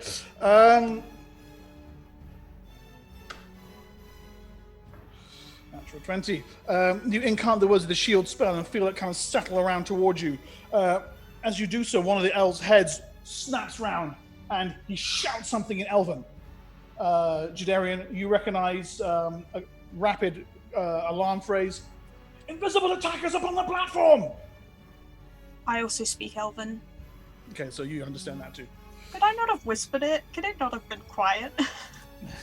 Natural 20s and natural 20s, sorry.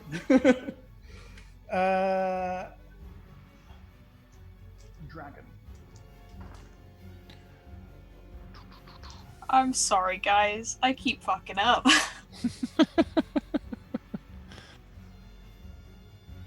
Voron Cathriax comes sweeping in. Talora steps forward in desperation, starts shouting something in a draconic tongue, obviously pleading for the thing not to level an attack against you. It swipes its tail, slams it across the flat platform, trying to take out the elves and whoever the hell all of you are as well. This thing can see invisible, of course, being a dragon. It doesn't know who you are. Makes a single attack roll. That hits on class 25, which is everybody.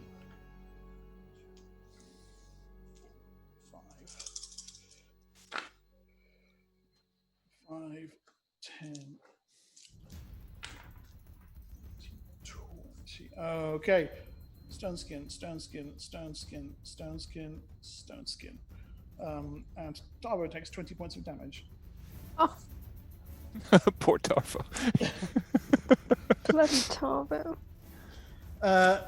The impact of the dragon's tail slams into all of you. You can feel this.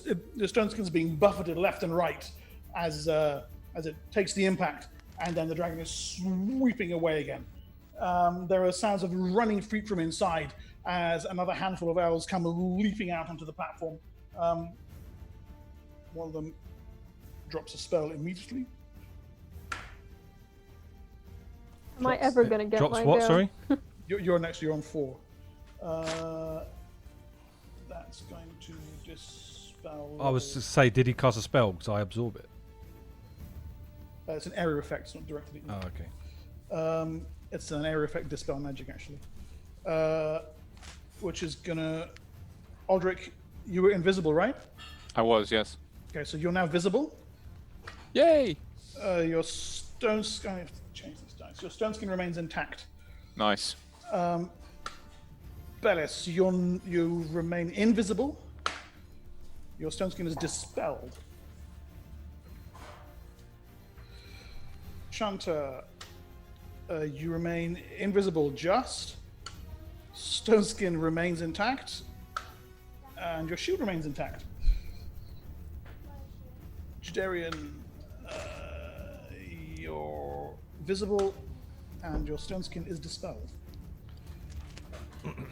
So I can't absorb that then. Aval, 1, you remain invisible. 18, your stone skin, however, is dispelled. Okay. Okay, so Aldrich there is visible. Jadarian is visible. Well, at least he's visible because he's an elf. That might help. And the rest of you remain invisible, but with varying degrees of stone skin dispersion. And Aval and Tavo, actually.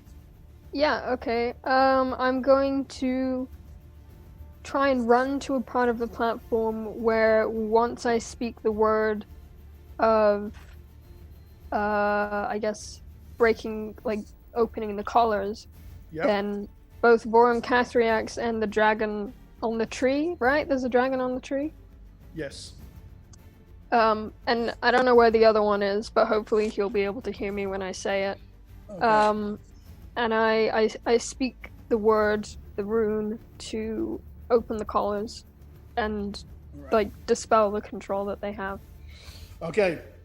Run into position, trying to time it with Vorum Cathrax coming past, swooping, speak the word of sundering. The collar on Valagoromath breaks and falls, clanging metal to the side. Vorum Cathrax is either going too fast, or can't hear you, or you're not close enough. It doesn't affect him. Valagoromath kind of stops, momentarily overcome, head shaking, and his draconic eyes, you can see confusion, madness, Okay. horror swirling as centuries of enslavement come crashing down upon it. And I look to Bone Mother Talora as if to say, okay, say something, get them on our side. Yeah, I have the bag of the.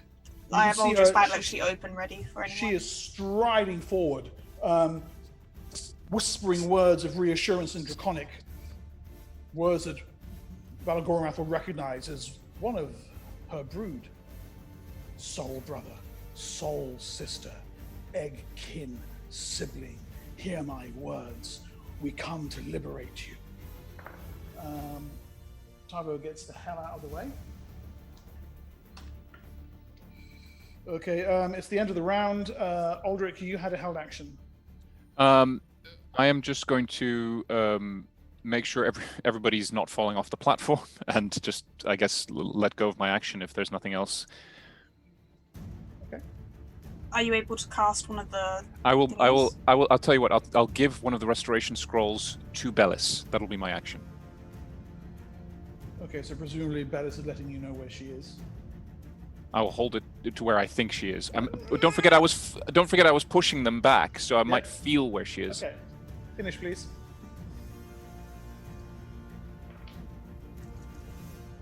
I got a 5 again.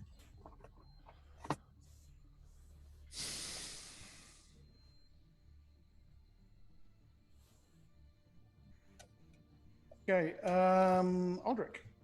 6. A 6. Bellis. 8. 8. 8. Nice. Yes. Shanta. 5. 5. Jadarian. 5. 5. Owl. 6. Yeah, you're muted.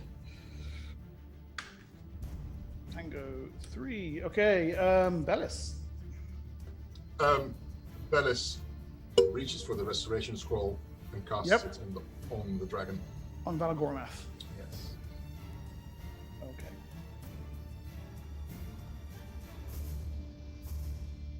The spell washes outward again. There's a great tide of channeled divine energy.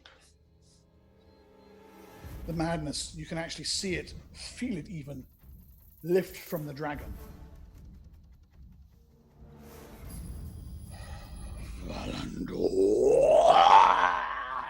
The thing says, and turns and leaps skyward, going straight toward the airborne Vorum Cathriax and Talgar.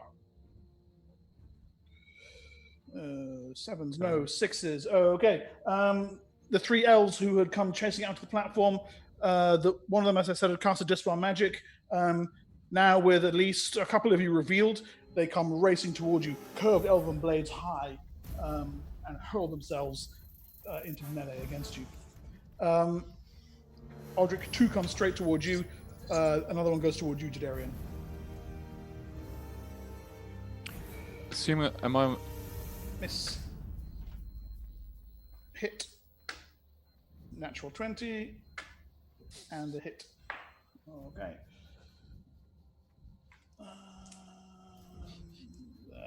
So that's 17. 18, 19, 25, 30, 40 damage. Except you've got 1, 2, 3, 4. Your stone skins take all but all of it. Those would have been a series of dreadfully crippling blows, but you kind of like bam, bam, bam, and knocked backwards several steps, and then retain your footing completely uninjured. The elves move to either side, and both of them salute you in respect to your resilience. And Jadarian, I don't really need to roll, do I? Oh no, you've got no stances left. But actually, both of those are misses, so lucky you. You duck and roll underneath their. Do they react any differently when they see me then? When they see you? Yeah, obviously as an elf. You're not a ghost elf, though, are you? No. No, you're a dirty, bloody foreign-eyed minion.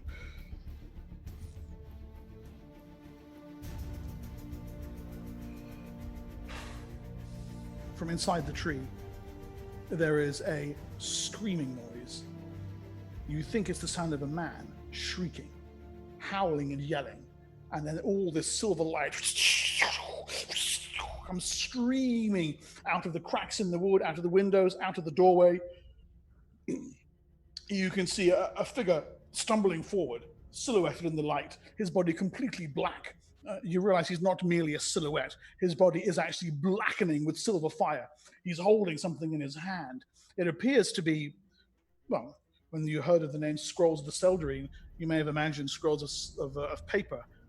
This is fine sheets of flexible mithril rolled into a great tube. He's holding it outright. All this awful silver light is coming out of it. He drops onto his knees, collapses, and it rolls to a halt at the edge of the platform. The light streaks upward from it. Aldrich and Avil. Okay. The elves that are trying to murderize me, I'm going to disarm them. Yeah, Okay. because we can't kill them. No, I'm not trying to kill them. I'm just going to disarm Good. them. You could kill them, but these probably aren't important elves. No! Ask them if they're important. I said I was going to disarm them. Are you main characters? Okay. Does the DM give you names or just statistics? Okay, the first disarm attempt is God, I have to do math. 25. God, I know the feeling. Mathings. Okay, 25. Nice. With the quick snick of the polearm, and his elven blade goes sailing off the edge of the platform. His companion equally gets a disarm at a total of 26. Hey! And the third one gets a one at 29. Okay. They're like, oh, you too. Okay. Nicely done. Stop hitting me! We're the good guys. Avil. I'm going to cast sleep on any elves that are still standing, like near us. Okay. Um, All What? right. It doesn't have any effect on any of the elves for one reason or another. The spell Oh, washes poopy. over them. It appears to do nothing. You see Lee like, no! they're immune to sleep. I didn't know that. It's in the player's handbook. Okay. Whatever. Jadarian Why would I Shan- read about stinking elves? It's in every edition. And, Jadarian. and here we are. Yeah. Jadarian, Shanta, and also some Valandor boys. I not step you. back from the one that's assaulting me, line him up, and the two that Aldrich's just obviously disarmed. and then he will speak on way nat, and Webb will just go. Oh, okay. Yeah, nicely done. The elven attackers are caught in a sudden mass of webs that splatter across the outside of the platform. Aval, what are you doing at that? Oh no, sorry, Shanta. Sorry, what were you doing at that moment? Do I get a second chance? I heard Aval shout I heard Aval shout the name that, or the word that released the color, correct? You did, yes. I will then try and shout that at the ones further up. I'm just going to quickly check.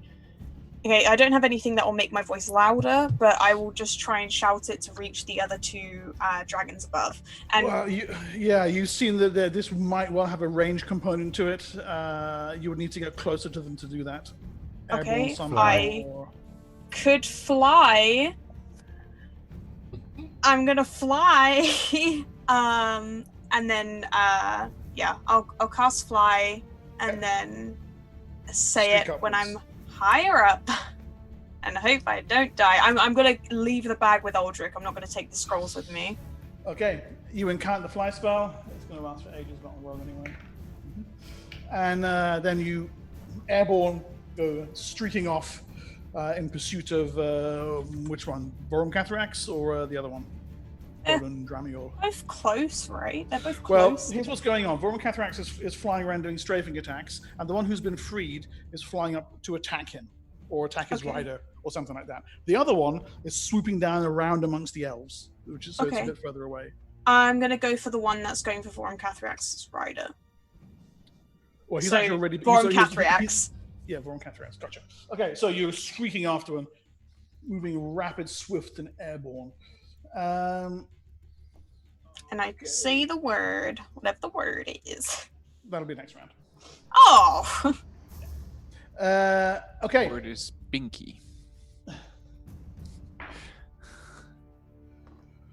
All right. So Talgar, Vorum Cathrax's rider, guides his mount, drops into a dive, swoops down underneath Valagoromath, straight toward the platform.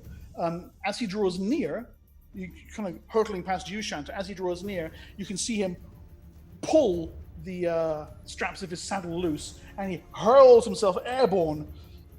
And instead of plummeting downwards, actually comes down at a fairly controlled glide, under some kind of magical effect, perhaps, and skids to a halt on the platform, and leaps outward for the Silver Scrolls. Let him take him. In the air, Valagoromath and Vorum Cathrax slam into each other, and it's like watching a pair of cats fight in an alley, except the cats are 200 feet long and have nuclear weapons in their throats. Swirling around each other, howling, roaring, clawing, wings, tails, jaws, breath weapons, spiraling upward and upward, and it's toward this that you fly, Shanta. Willingly. Sweet. But Mother Talora is holding at the moment, keeping a close eye on Talgar and the Silver Scrolls. And we'll take an initiative roll now, please. Just Ooh, call I got me Icarus.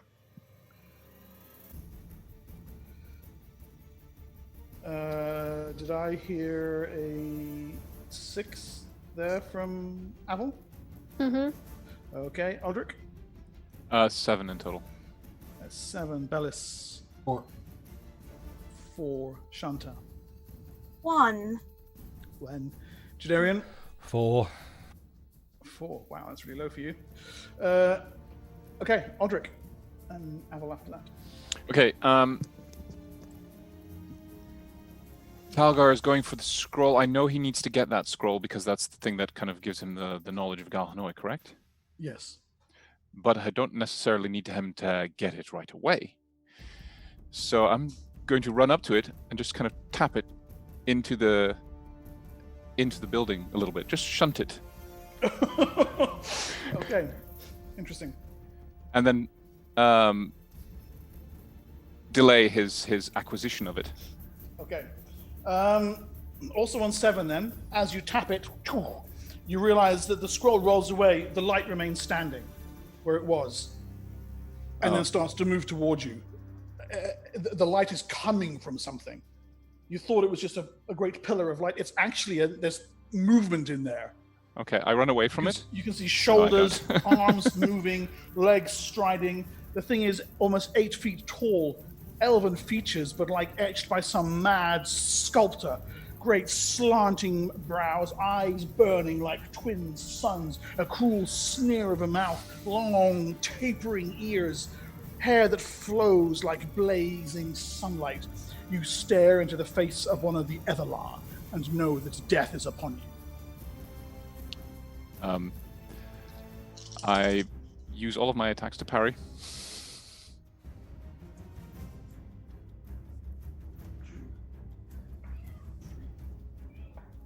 One of those is a natural 20. Oopsie. 5, 6.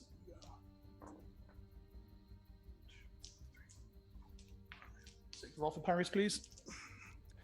Can I do a perfect parry? In fact, I get two prime main attacks, right? So I can do 2 perfect parries. Yeah. Okay. And then I'll roll for the last one. Yep. That's a 19, so that would hit armor class. Because that's a half strike, so that's plus 15. So that's It's over 30. 34. Yep. Okay. So you managed to parry 3 of its 6 attacks.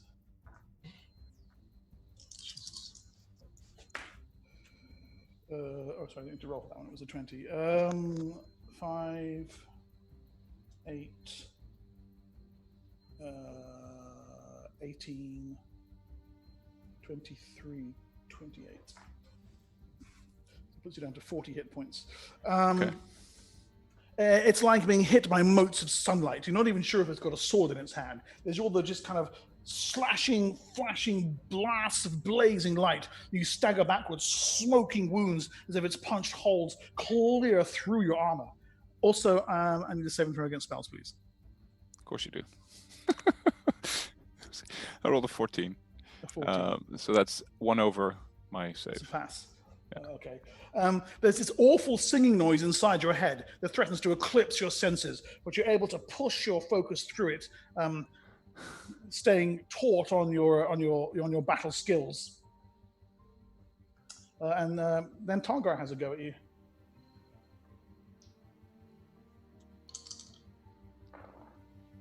That's only 1 hit from him. I take it my stone skin is worn off. Yeah, your stone skin was dropped last round. Right. 6, 7, 8, 9. Puts you down to 31. Tower kind of steps up behind you and just slashes you across your back as you're staggering backwards away from the Etherlar, and then backs away, blade weaving back and forward between you and the scrolls. That was 7. Okay, Avel. Okay. Can I get a rundown of exactly what the battlefield looks like? Yeah. Okay. It's complete freaking chaos. You guys are on the platform that surrounds the great tree, which is blazing. It's only been blazing for 2 rounds, so the flames haven't gotten to you yet. Okay. In front of you, Aldrich is fighting an Etherlar, a kind of ancient elf, and Talgar over the possession of the Silver Scrolls. Okay, swooping around in the air, battling each other, are Vorum Cathrax with a collar and Valagoramath without one. Okay, in fact, as you look, Valagoramath appears to be attempting to bite Vorum Cathrax's collar off.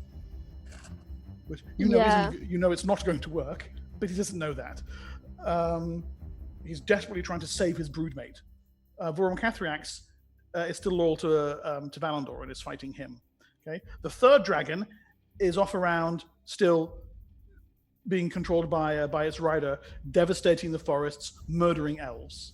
Okay, of the actual elves themselves, There are 4 of them caught in a web on the platform. Yeah. That's things as it stands where you are right now. We need to get to the dragon somehow. Yeah. That's what I'm thinking. We need the dragons to come to us.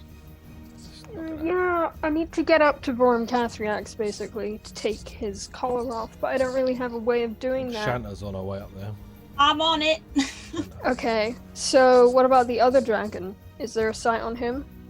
Yeah, him, her, just a couple of 100 yards away, currently sweeping over a length of forest, napalming the trees below.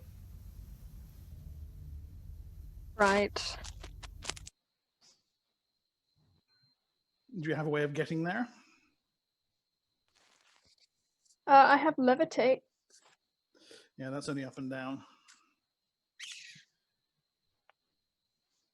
Can I ride my lightning bolt? You know, like a surfer. You are not a Metallica album, no. Oh, okay. I mean, how far away is it? Can I run there? How long? How many rounds? You would need to get down the tree. That'll take you a round. Uh-huh. Take you another round to get near where they are, and then a third round to get up to a tree near them. And then they might be somewhere else. So let's have an action quickly, please. Can I hold my action until the end of the round? Yeah, sure you can. Okay. Okay, Bellis and Jadarian. Jadarian first, probably. Okay. Bellis first, you say? No, Jadarian first. I look at the other dragon with the rider still on it, burning. Obviously, I've heard the word been said. Yep. I literally appear on the back of behind the rider. Step. Yes.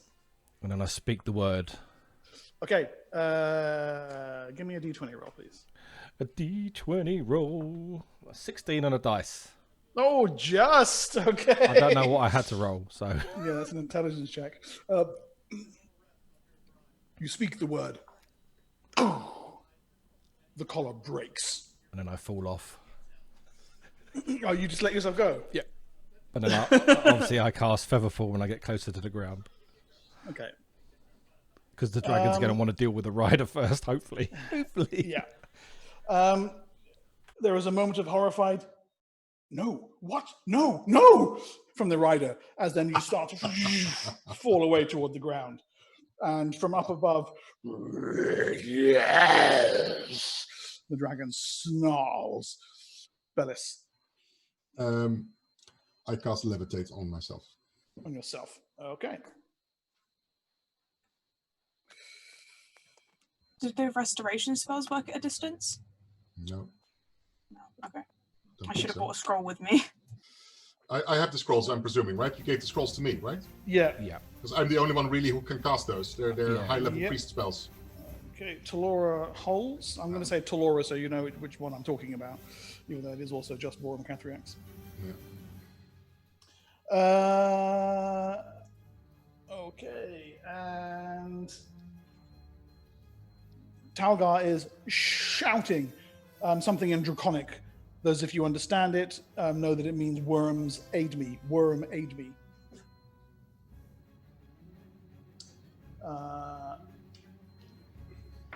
Yeah, and he does. Vorm Cathrax disengages from Valagoriath and swoops straight down toward the platform. Jaws wide open, claws at the ready, and unleashes a flurry of attacks across those of you who are still standing on the platform itself. Bellis, you're levitating. You levitate straight into the onrushing maw of the dragon's jaws. Ooh, ow. 4, 6, 9, 14, 24 damage. Bellis, that puts you on 14 as a savage bite. The thing, obviously, clearly able to see you. It lowers its claws and just rakes along the platform itself as it flies overhead toward Aldrich and Avil.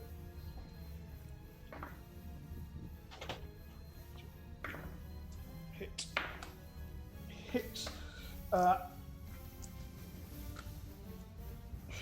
11. 11, 16 damage, Avil, from a claw that wham, swipes you hard across the back of your head. That puts you on 27. Slightly further down the platform, 5, 6, 7, 12 damage to you, Aldrich. Puts you on 19. And then its back legs kick backwards as it flies over your heads. Avil, it's just a miss. Aldrich, that's a hit. 5, 9, 14. You're on Puts me on 5 hit 5. points. Ouch. And then its tail, a great sweeping lash in its wake as it turns to get airborne again, looking back over its shoulder to see if it has indeed helped its commander. 3, okay, it misses. The tail slams into the side of the great tree behind you. There's chunks of wood and splinters and bits of burning bough fall in all directions around you, but literally several inches over your head. All of you. Just a question, DM. Would it have been able to hit Avel? Yes. What? Would it have been able to hit Avel, being Valandor? What? Yes. Yeah. He doesn't know she's Valandor. He's Valandor, sorry. True. And Avel, we're at the end of the round, so you have a held action. Yeah.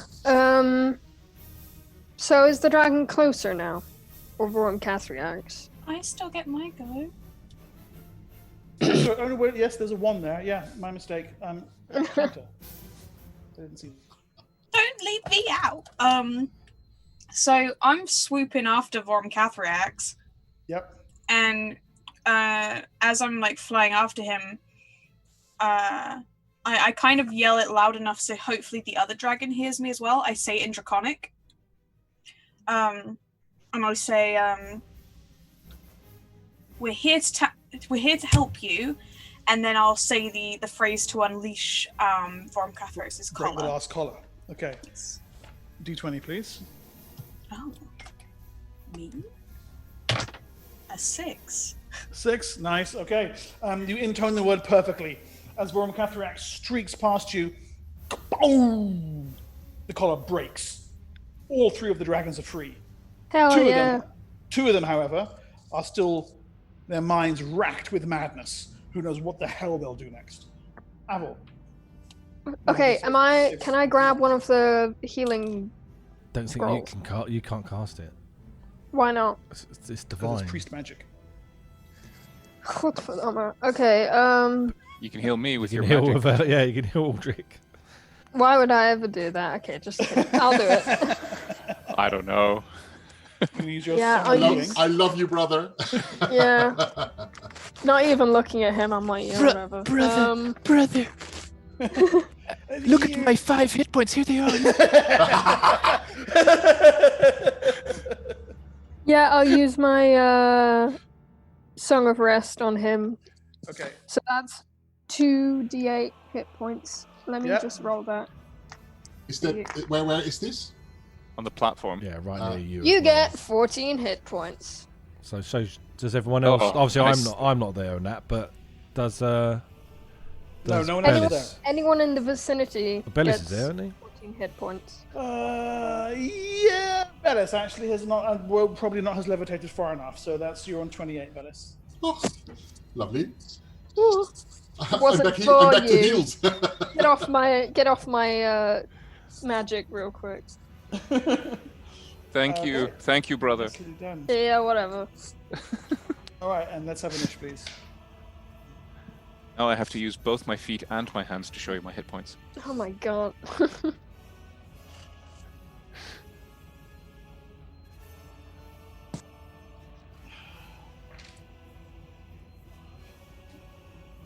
Okay, Aldrich.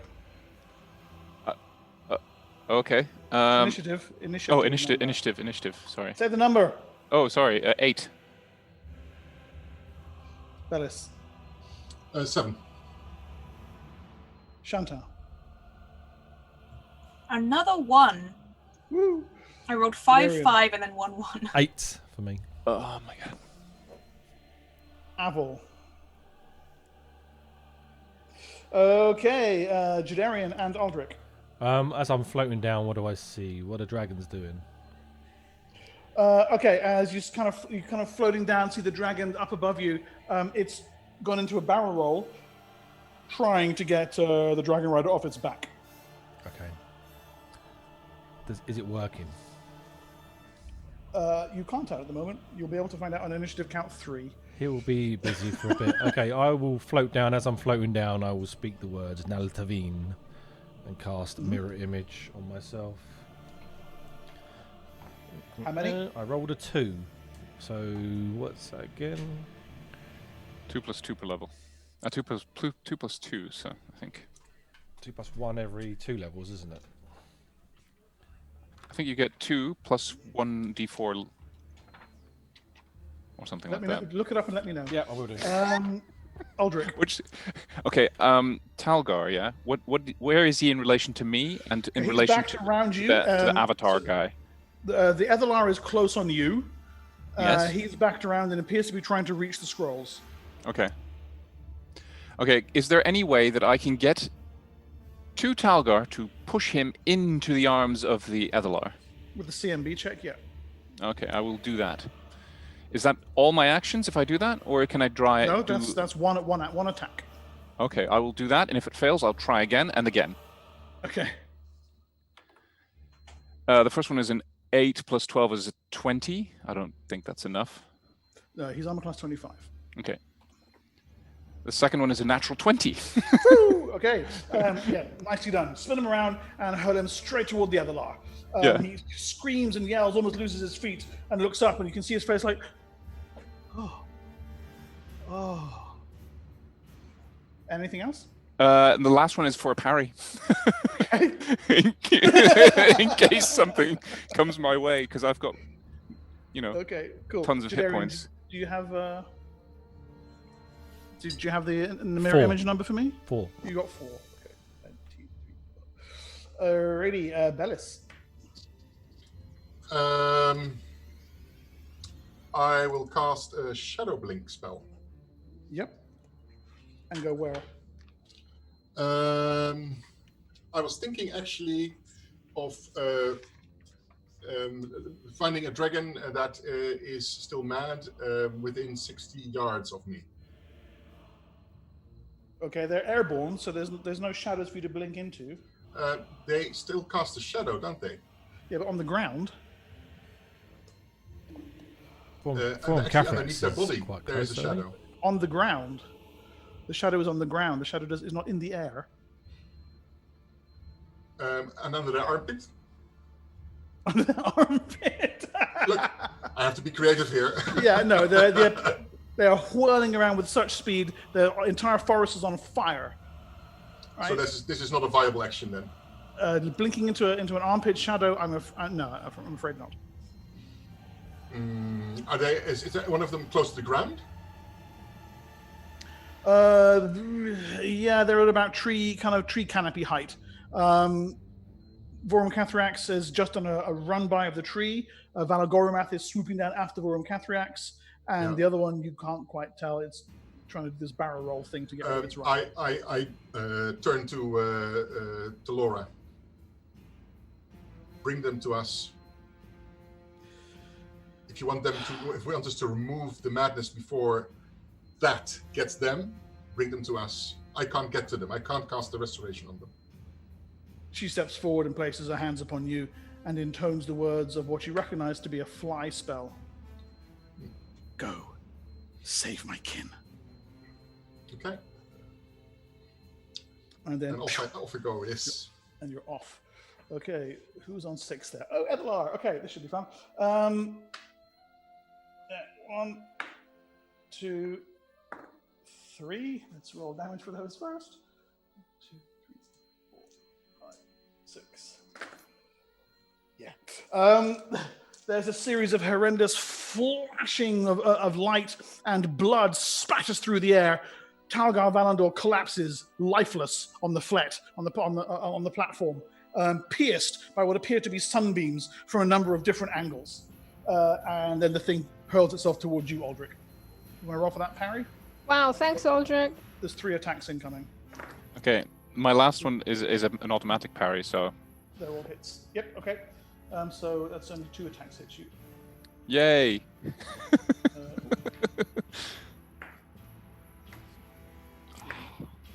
8. 11. 21. Oh, there you go. And Aldrich follows suit. Light streaming from injuries across his body, collapses motionless next to the body of, well, not even his ancestor.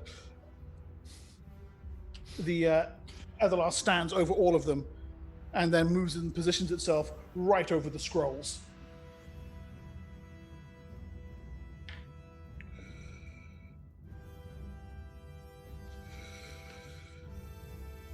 He's dead, so he doesn't get an action. And that's the dragons. Okay. Vorm Cathrax comes hurtling back toward the platform, roaring in fury, complete madness overtaking it as its collar signals the death of its rider, and lands on the platform and breathes with full force straight down upon the Ethelar. I thought his collar had gone. Vorm Cathrax's. Yeah, Shanta did that. Oh, sorry. Yes, but he's still mad. So. Oh, okay. And it makes its saving throw. So it's going to take half damage. Half of 5 million. Yeah. So he only takes 106 points of damage. The entirety of the platform around where the Ethelar was standing is completely incinerated. You can see through the ash and char and cinder and sparks, the silver scrolls tumbling away down toward the forest floor. The Wait, does that mean that Aldrich's been burnt to death? The Ethelar remains standing. It moved back. The scrolls are actually a little bit away from them. Huh. However, there's a long spar of burning platform remains, and Aldrich and Talgar's bodies are upon that. Flames are now kind of encroaching around it, and you can see the whole thing. Oh, is beginning jeez to give way. Louise. The scrolls have fallen to the forest floor.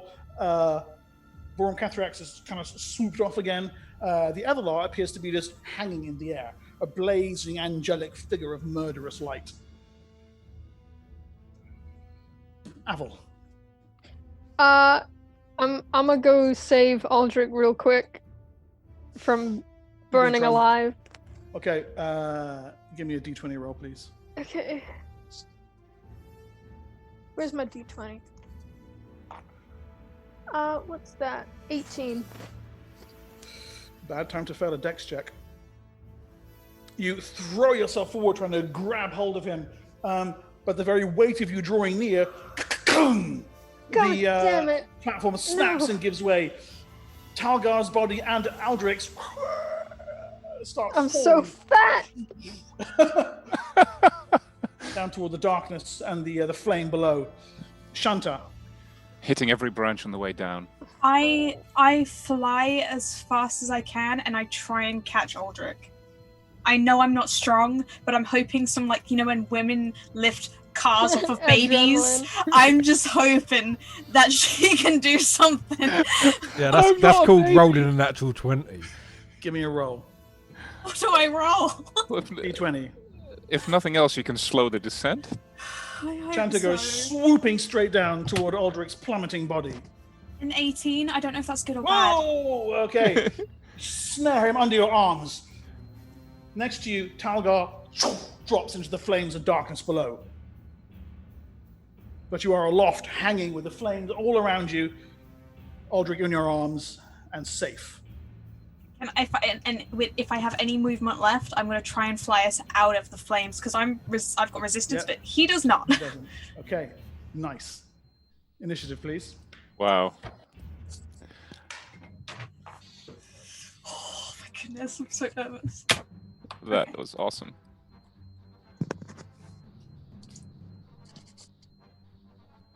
You're muted. Your sound is off, Mark. What? Ah, there you are. For some reason, when you angle your head a certain way, your mic doesn't pick up what you say. It's weird.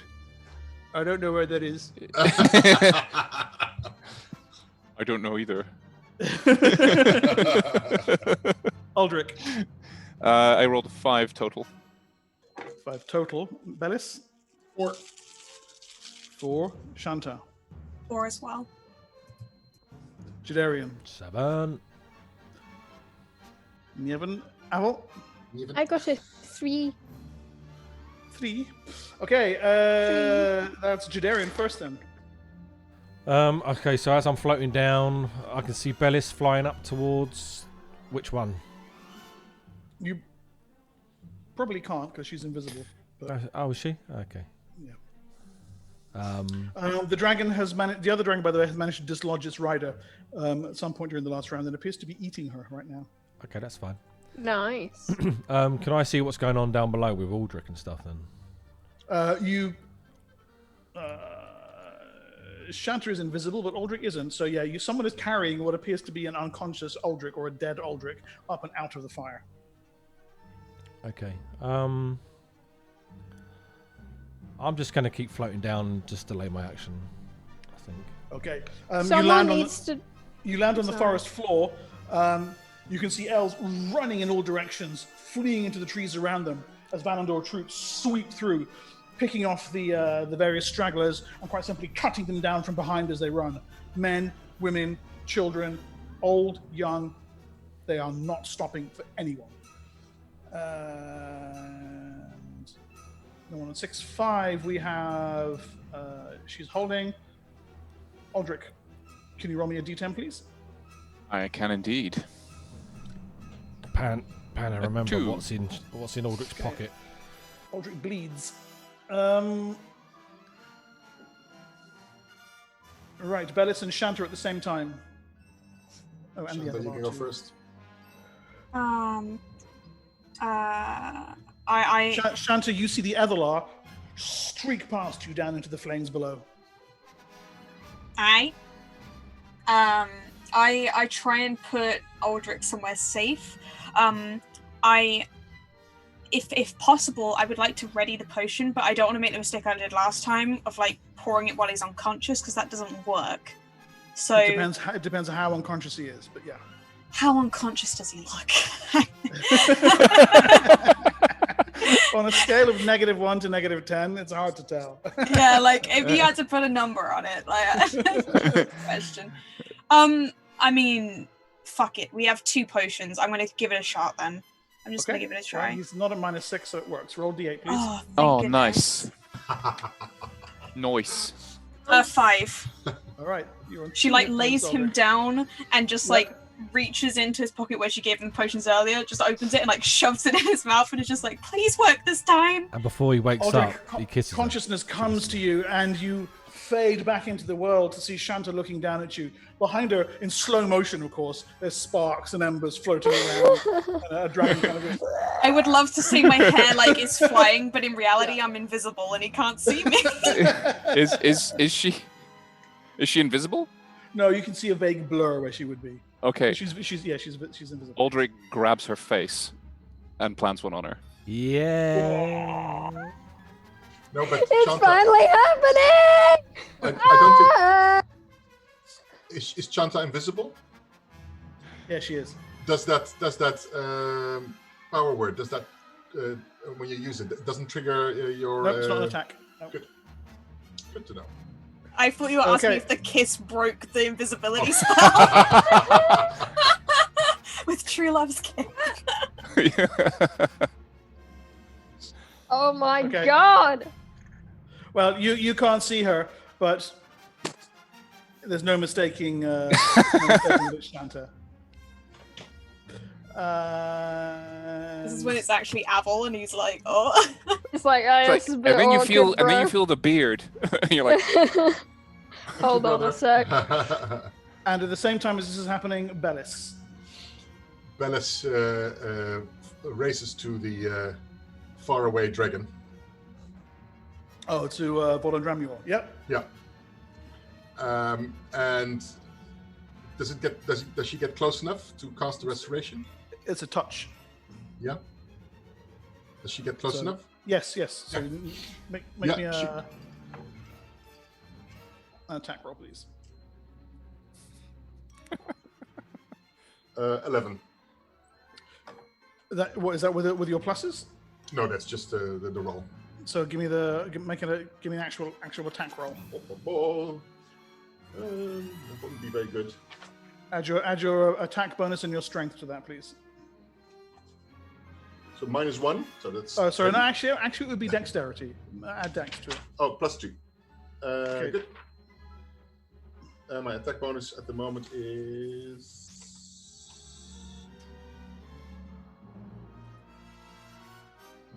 Yeah, it's +4, so it would be 15.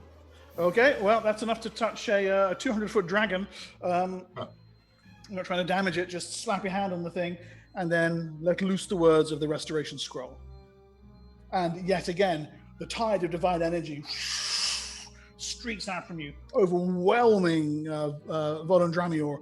The dragon spins on its wing and then turns and hovers in the air to face you, glaring deep at you as you watch the madness lift from its eyes and it tries to make sense of what the hell has just happened to it. Avel. So you've seen your brother be saved by Yeah, and then I saw him kiss the midair, and that was a bit weird, but anyway. Well, it was a bit of a blur. Kiss, air. It was blur. It was blurry. It wasn't just air. I can't see that from where I'm standing. It was the hot haze of the fire. Yeah, the But heat anyway, haze. Yeah, okay. I don't know how much I can really do, because if I can't cast any of the priest spells, then I can't stop what's his face's crazy vibes going on. Form cast reacts, you know. Is there any other immediate enemies in this area at the moment? Okay, so there's the Ethelar appears now to be rising up out of the flames again, holding the scrolls. You know that for things to work, at least for Jaderin to be saved, those scrolls have to end up in the hands of House Valandor. Which, given that He's got the scrolls. Talgar's now dead, is a bit of a problem. But in history, according to our history, Talgar did die during this battle, Yes. correct? Yes, at some point. Yeah. So somebody has to get this thing off that. Oh, for crying! Fucking hell. Alright, I guess I have to Is there fight any way? this stupid man. No, we're not going to fight it, Toto. We're going to lose. Well then Avel, We need to figure out another way. No tactic discussions, please. You're off smooching air tiefling. Yeah, exactly. Can I cast? Well, I mean, like, what kind of? Is it a demon? It appears to be an elder elf creature, like Galadriel when she's going on nuclear. Right. So it's a bit worse. So if I cast lightning bolt at it, would it do any damage? It might. Carl's just Probably, like, oh fuck no. It's probably got. No tactic discussions. It's probably made of light. Hey, shut up, Arnout! I said light. I'm stating the obvious. I don't know. Okay, well, it's the end of the round for you, so you either choose an action now or you lose. Okay, or lose it. I'm gonna. Okay, fuck it. I'm gonna try and cast lightning bolt at it just to see what happens. Okay.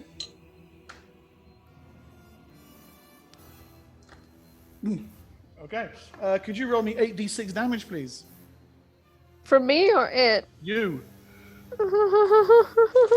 No. Roll me 8d6 damage, please.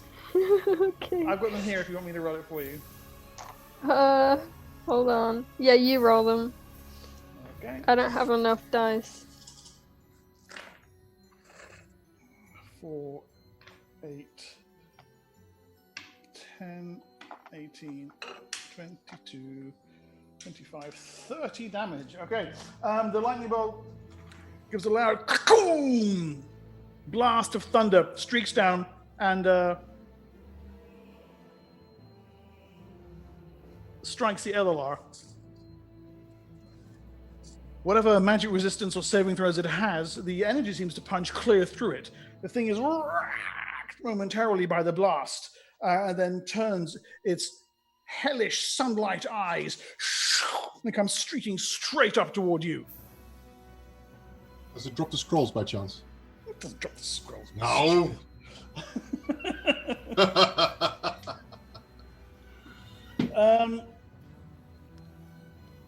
Okay. Look at this thing coming straight towards you. Avil, at that moment, there is an immense shadow blots out all the air over you. And up above your head, Vorum Kethrax streaks back down, claws and fangs outstretched to meet the Ethelar as it rushes up towards you. Can we not focus all the dragon attacks on this thing instead? That's how they died last time. Yeah. An Which one- explosion of pale fire as Vorum Kethrax slams into the Ethelar, meets it midair. And Anish, please. Can I just a quick question? How many of the dragons have been restored? 2? 2 now. Vorum Kethrax is the only one. Okay. Can someone fix that? You think I'm doing? God. Going as fast as I can. Okay, Aldrich. I rolled a 3 total. 3 total. Bellis. 6. A 6. Shanta. 5. Jadarian. 7. Yevon and Avil. 7. 5. Okay, Jadarian, again. You're on the forest floor as Valandor troops swoop on either sides around you. Are you visible? Yes, you are. Okay, a couple of them, you can see them shouting, there, there's another one there! And 4 of them break off formation, blades at the ready, kind of hurtling toward you.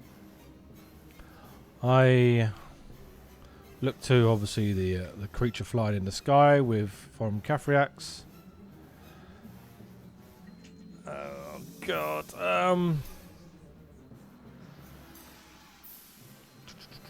I will click my fingers once more. Is it an action or is it It's a move action. Oh, it's a move action, isn't it? I click my fingers and land on the dragon that Bellis has just released on its back. Oh, okay, right. And then I speak to it. We know its name, don't we? Yeah, this one is called Volundramior. I say, Volum Dramrior, we're here to free you and your brood. You must trust us. We need to receive those scrolls, or all of this is for nothing. You come from a far future. We do. We will aid you. Thank you. And then it goes with a huge rush of its wings, and you kind of clinging to its back, goes streaking toward the Ethelar, where its slightly insane broodmate, Vorum Kethrax, is still fighting it. All right. Okay. Bellis, actually. Bellis streaks after him to cast the last restoration on Vorum Kethrax. Let's see it.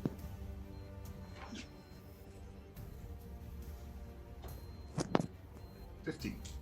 15? So, nice. Okay. Swoop in. So that's a 19, sorry. Yeah. Run your hand along the side of the dragon and incant the final words of the final miracle. Vorum Kethrax, overcome by the experience, actually breaks off its attack with the Ethelar, trying to make sense of these conflicting instructions it's had. It was told quite clearly to come here and retrieve these scrolls. Perhaps it doesn't need to now. Where does its loyalty truly lie? And for the moment at least, Vorum Kethrax is exposed to the Ethelar's attacks. Over its shoulder, you can actually see what appears to be Jadarian riding the other one, streaking in. But you're not sure he's going to get there in time. Aval and Shanta. Do you want to go first, or shall I? You can go first. You're probably more helpful than I am at this point. Oh, I don't know about that. So, Lashuk, Oh, my dog's moving. and kind of snaps back into reality, like with the loud, like I imagine, like the lightning or thunder crack that there was. Just instantly turns around. I imagine that I can see the Everlar has the scrolls. Yeah. I'm gonna, still holding Aldrich, turn my hand with my new ring and reach down, and I'm gonna try and use my ring of telekinesis to grab the scrolls from the boy. Nice. Give me a d20, please. Oh goodness. I never know whether a high roll or a low roll is good, so like even this after I roll, I'm like, I don't know. 17. I was going to say, this is going to be a high, it's an attack roll. And it is sufficient just to simply snatch them away. Focusing entirely upon the dragon, it's not prepared to have the scrolls yanked out of its hand, and they go hurtling across the intervening space, snap, and land in your outstretched fist. I look to Bellis if she's close by. And just say, the flat box. I've got the flat box. Aval, the flat box! Yeah. Well, it's my go. It's my go. Yeah. But So she's like, I'm gonna- her eyes have not left Aldrich's face. Like, she just like grabs them and is like, Are her lips still like this? I will. oh no, I will just go. Yeah, okay, so I run and I grab them off you and put them into the flat box. Nice. Okay. Sealed away from reality. Okay, Jadarian, they can't attack you because you've run away. Somewhere down in the forest, you hear the sound of animal troops. Where did he go? Teleported. Bloody elves. He's amazing. Fancy pants elves. Wish we were elves. I was like him. Bloody We hell. were elves. He's a wizardy wizard. When I grow up, I want to be an elf too. Okay, Ethelar first. 1, 2, 3. That's actually a miss. Those aren't. It unleashes its full fury against Vorum Cathriax, perhaps guessing the dragon to be to blame for the vanishing of the scrolls, or just simply seeing a vulnerability. Dragon blood pours from the sky in great rivers as it deals incredibly injurious wounds to Vorum Cathriax, whose wings fold about him as he desperately tries to get away from the thing, only now as sanity is slowly returning to him. And before the dragons get to act, it's Aldrich. I drink the second healing potion. Okay. D8. And I rolled an 8. Right. 10. So... 10. Okay, so I was on what? You're on... Oh, I am on 10 now. Okay. Yeah. Okay. And then I just cower bravely All right. in her And arms. I then suck my thumb. A moment later, Jadarian, the dragon that you were on, slams into the Ethelar from behind and just gouges furiously at it with its numerous attacks.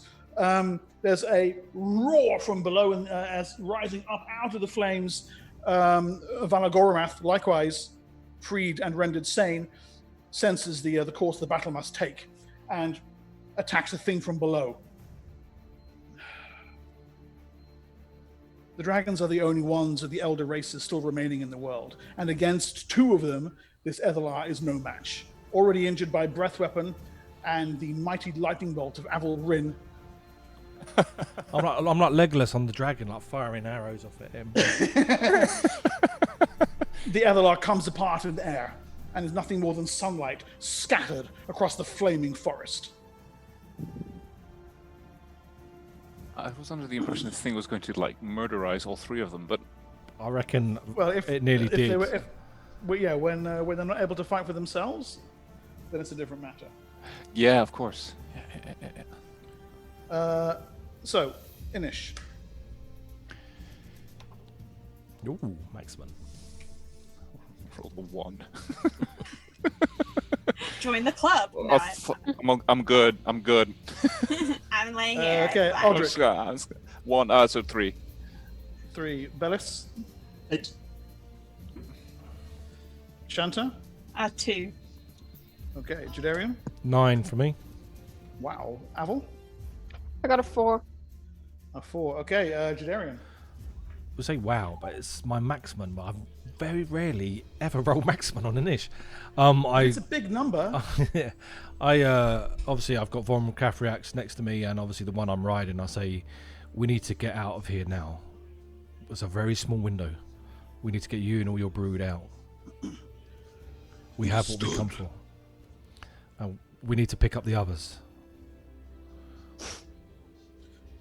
The dragon gives a brassy cry to its broodmates, signaling that they should do exactly this.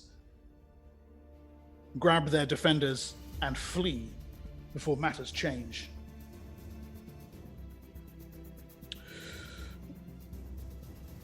Okay. But the scroll. We've got the scrolls. Yes, but we need to give it to somebody, Yes. don't we? Yeah. Who do we give it to? It swoops, the Valandramio swoops toward Bellis. Bellis, you're on 8 next. Mm-hmm. What are you doing? I meet the dragon and hop on its back. So you position yourself nicely behind Jadarian, Yeah. and then arrowing across the forest, flames Don't curling up forget- in the wake of its wings. I point to Talora. Don't forget Talora. She's kind of standing on the tree, on the burning tree platform, looking up. Bellis, Aval, you're next. Valagoromath, having saved you from the attack of the Ethelar, swoops down, kind of wings hovering next to you. Come. Avel. Did you get aboard? Sorry, who is he dropping next Avel. Aval. Oh yeah. to? You're like a deer caught in the headlights. Who? Is that me? Is that me, guys? Tarvo leaps onto the saddle behind you. It appears that as if he's been hanging onto the bottom underneath the platform, staying out of harm's way. Well, Good I for didn't him. have a stone skin or anything, he says. No, don't worry, darling. And then you're away. And finally, it is Vorum Cathriax himself swoops down and allows Bone Mother Talora and Shanta and Aldrich to climb onto his back. The most meta meeting.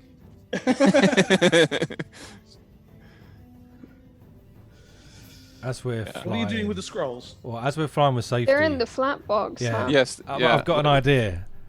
As we're flying So- for safety, I turn to Avel Just- and I say, wouldn't it be nice if your friend that you charmed woke up with the scrolls by his side? That would be nice. He's probably awake by now, but who knows? So you're gonna stop by Fort Valandor and drop them off? Yes. Yeah. That seems like a good plan. I think he should be done with invisibility, though. Yeah. Oh, Yeah. I've got invisibility. It's fine. Okay. And we should encourage the dragons not to burn the place down because they're probably very angry at Valandor right now. Bone Mother Talora, or should I say Vorum Cathriax, speaking truth through her lips on the flight toward Fort Valandor, makes it clear what truly has happened here and what lies ahead. And given the option between destroying Fort Valandor and unmaking those who have saved them, on the one hand,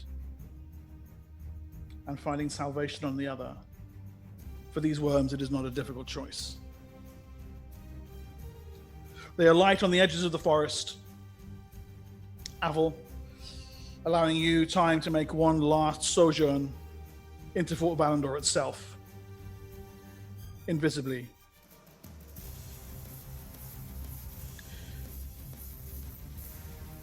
He's in his room. Young Lord Alvin, he who will now become lord of this house, and indeed, almost certainly your ancestor. And what, you just place them on the bedside table or something? Yeah, What do you do? I do. And Okay. and I also take the banjolele off of my back and I leave it by his bedside. You're changing No. You're changing the past. No one must know about the banjolele. Where Maybe do you that's think how I get it Havel's in the got his first place. banjolele from? I honestly thought you were gonna leave your hat. And I was No, like, I'm not wearing my hat. Das ist ein Or maybe I am. Bootstrap-Paradox. Yeah, Bootstrap paradox. Alles ist verbunden. Yeah. Okay. Yep. You step out of the chamber. Well, the light from the scrolls is almost immediately visible, and you can, as you walk away, you can hear a, and then, oh, bling, and the unmistakable, bling, bling, bling, bling.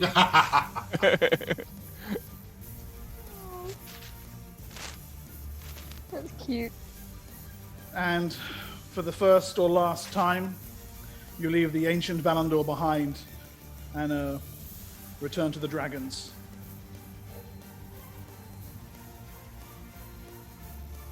From there, there is only truly one destination to await you.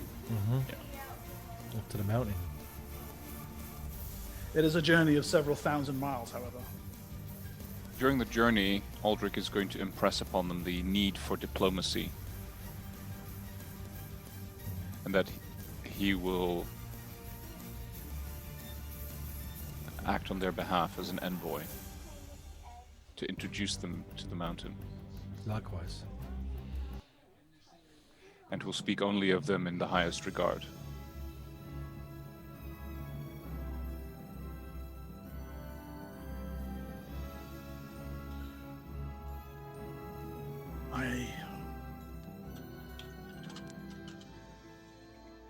I never believed such a thing would be possible. Bone Mother Talora says on the journey.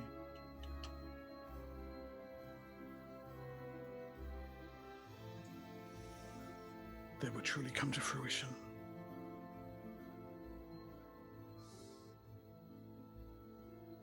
And you're making a number of small stops along the way, at forest edges, on coastlines,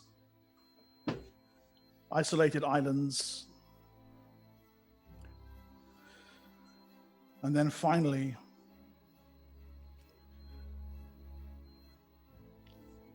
the great continent of Tol Urkania comes into view. Hidden from the world by a magical shroud, a shadow cloak that hangs about it like a strange form of weather.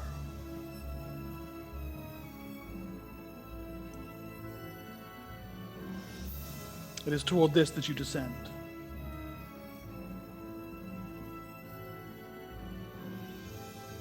You've passed by ships in the sea below, have seen trains of figures moving across the landscape, great tribes of lizard folk, trollborn, the refugees seeking the mountain, and yes, glimpsed on the horizon more than once, the winged form of dragons. On the final day before reaching the mountain,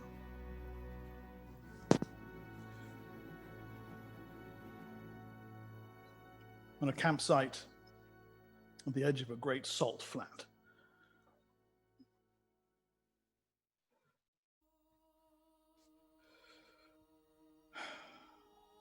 the dragons slumbering on salty outcrops, Talora addresses you all.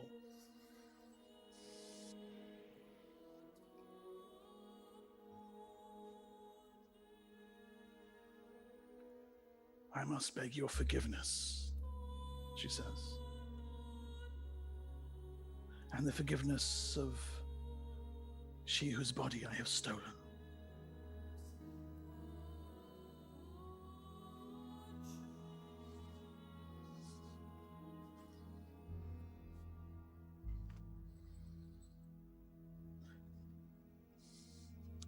the madness which you lifted from my mind.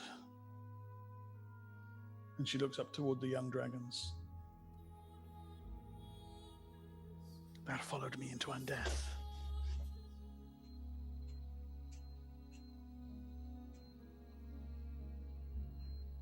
And much sorrow and much loss came from my actions.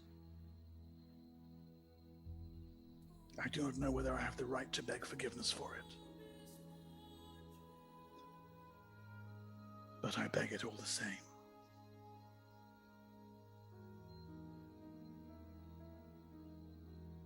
And 'tis I who needs to beg forgiveness to you and your brood for the centuries of torture that was inflicted upon them by my family, or my adopted family.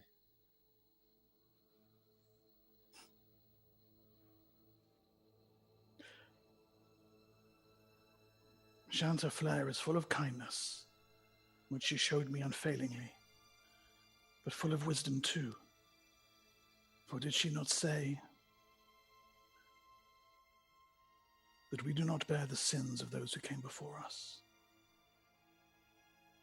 You have risked everything for me. And while life remains to me still, you have my gratitude. Then I ask you only this.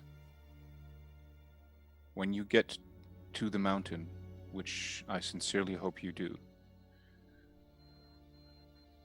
promise me to work together with them, those that inhabit it, to find your home there as one of their kin and as one of a community, as opposed to an attempt to dominate it. I will not be going to the mountain. But your kin will. Your younger self will. Yes. And no one more than you can. I can make no promises for them. But if you can, if it is your counsel you wish I give to them, I will give it. Please. I know not what lies in their hearts, or what their aspirations are.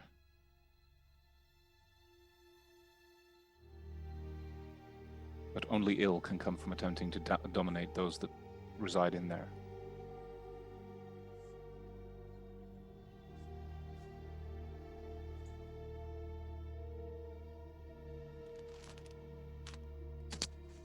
I will share your words with them. And I will speak on your behalf with that in mind. And Talora, Vorum Catharax in her body, stands and walks out toward where the dragons are and speaks with them long into the night. When the stars are pale and gone in the sky and morning comes, dawn covers the salt flats with bloody light. You begin the final leg of your journey.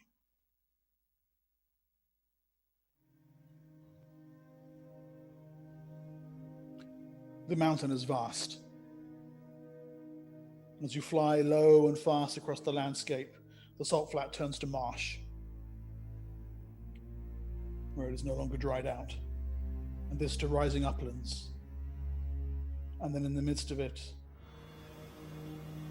as if simply planted, for such it was, a great outcropping of stone, miles in height, many more across its base. Around it, the remnants of what must have been a series of titanic battles. Bodies rotting in the sun, the remnants of encampments, many still burning. Winding their way through it, these lines of refugees, humans and elves, dwarves, goblin races, and great numbers of lizard folk and trollborn. These more than anything else. And circling above them here and there,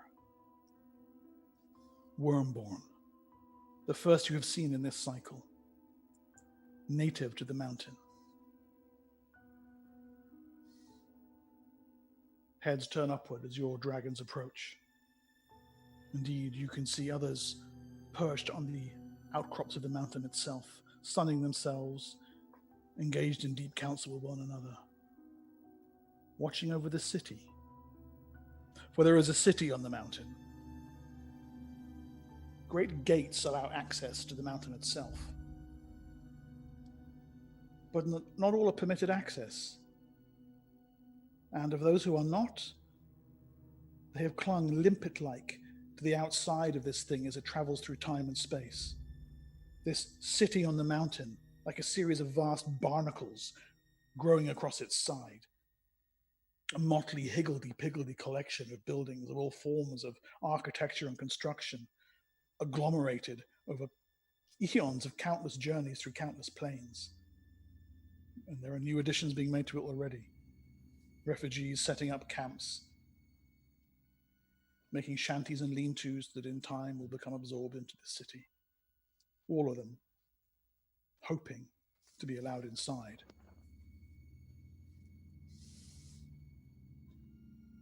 For you, of course, you come atop dragons.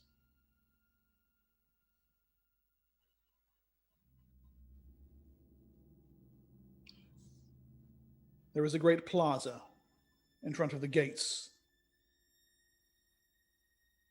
A single figure raises her hand as your dragons circle overhead and then descend down toward the plaza.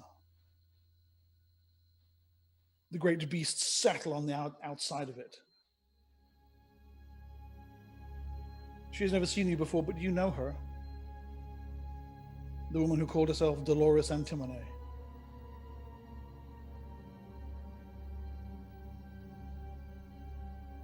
Standing by her side is a goblin in an ornate red robe.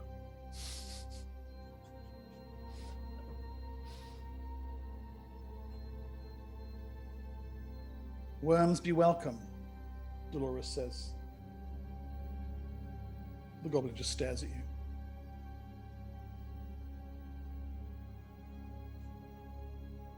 Who are you? From which brood hail you? I walk forward. Yeah, likewise. I stop about 10 feet away from them and give them a bow.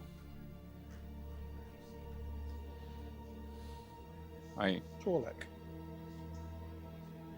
This is Torlek armor you wear. It is.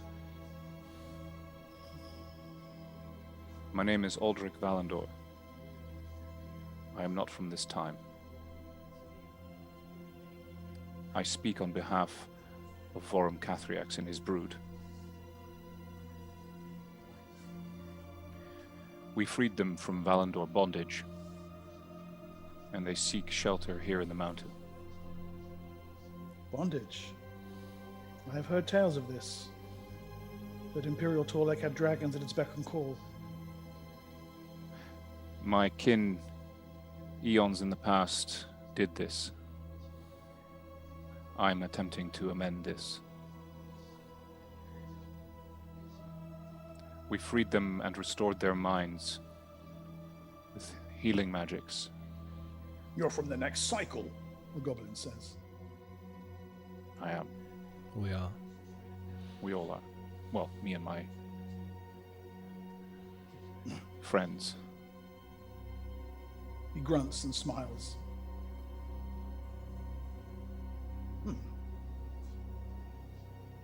That is more reassuring than you might guess. We hear that a lot. Well, we hope this resolves our debt, Dolores. Have we met? Maybe. Not relevant. Not anymore, at least.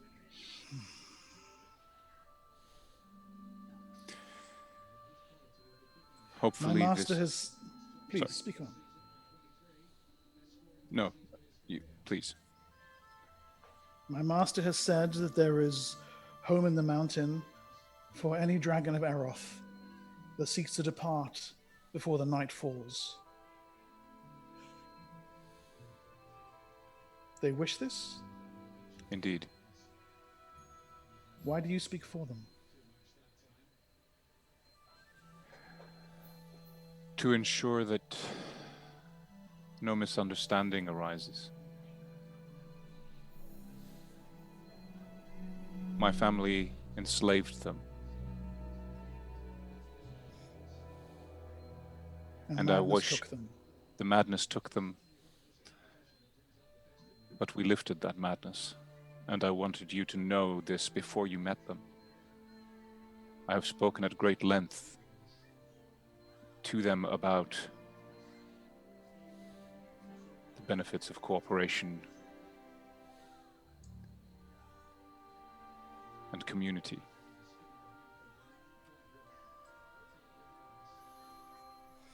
And we hope that this will help them and help you.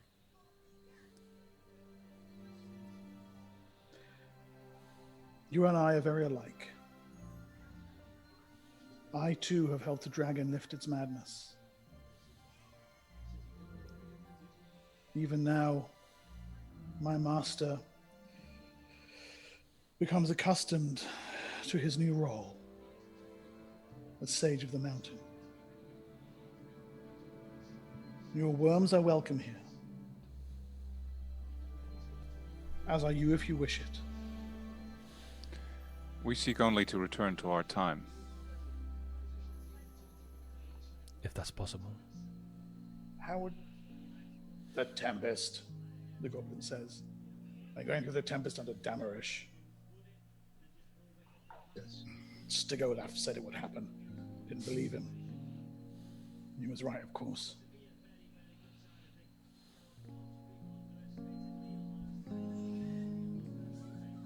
Yes. Stigolaf Jarlsson, Haraldsson, Fenris, and Gudrunson is indeed a wise individual.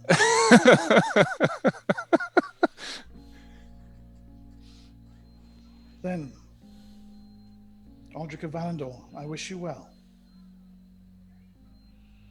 I beckon forth I guess the younger dragons. Realizing that their moment is upon them, they stride forward across the plaza, wings held back. The goblin turns without another word and walks forward, snaps his fingers. When the gates of the mountain open. I look to the younger foreign Catholic. Great passageway heading in. All three dragons pause and bow their heads low, snouts scraping the plaza. I walk up to the younger foreign Catholics. So one day in the future, you may meet someone called Samin Deliante. Treat her well. My debt to you can never be repaid. If one day I return to Erroth, you may ask anything of me.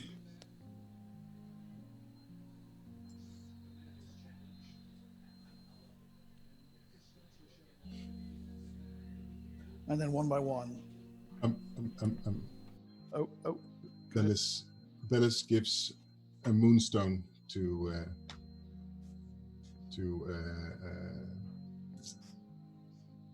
Vorm Kashrax.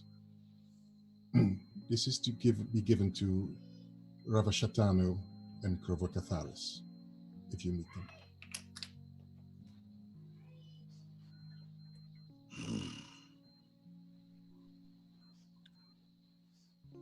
If time brings us here again, Yes. it shall be so. Child of the moon.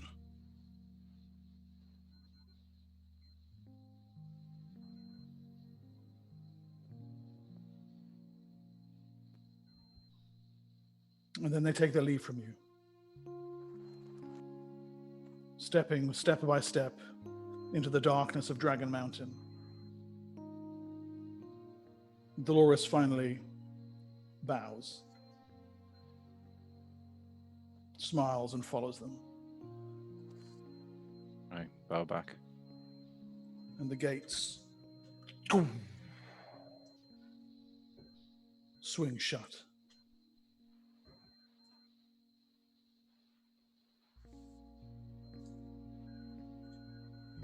Shanta at your side.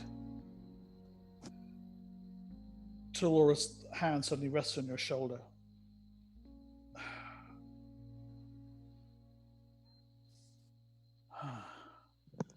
I feel it. It comes.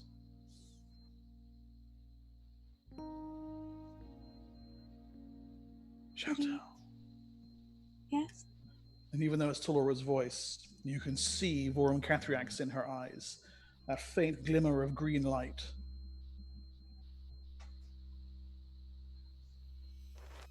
Thank you.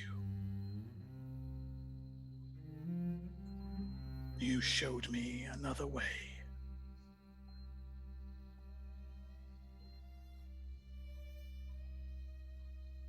I give her a big hug. She just like pats the back. It's okay. Thank you for hearing us out. But while you're speaking, the light goes out. Tolora blinks.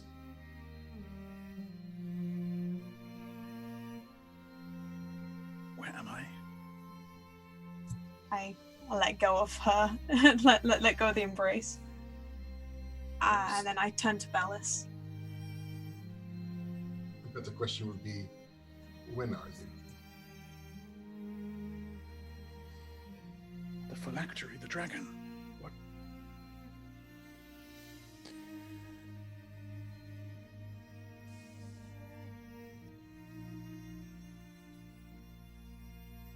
It's past. It's done.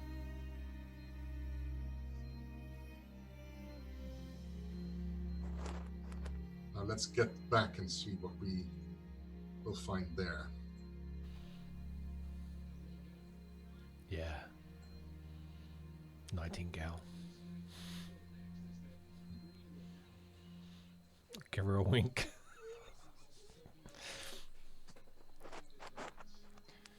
How are we going to get back to that continent, though? Because we're miles away. We've got Yeah, that's no problem. a cube of teleport. Oh, and let's not forget our wyverns. Those poor guys are stranded somewhere. It's my squad there, like, over a fire, like, when are they coming back? Well, either through the cubic gate or through Tolora's dimensional folding, then. Yeah. Mm-hmm. And we can Recover get your back to them. wyverns. I think, Avel, now you can give me back the flag box. There's no more need to keep I guess so. Good. Yeah, we go. So the dimensional folding is probably less risky. Yes, absolutely. Well,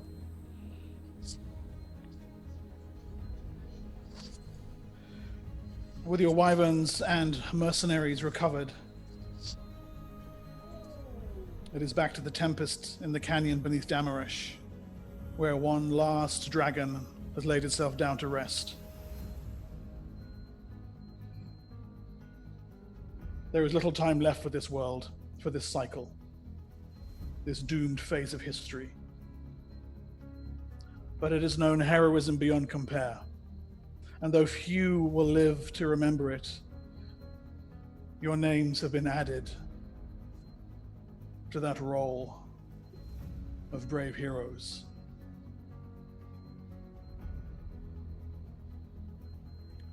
Atop the wyverns, then, you leave the doomed cycle behind and ascend back into the Tempest. Once more, history envelops you. A day, a week, A century, a millennium, 10,000 years. Through it, you rush upwards and out. Back to when you came from. Oh, no, actually, wait, Bellis. As the storm engulfs you and your senses are eclipsed, you find yourself standing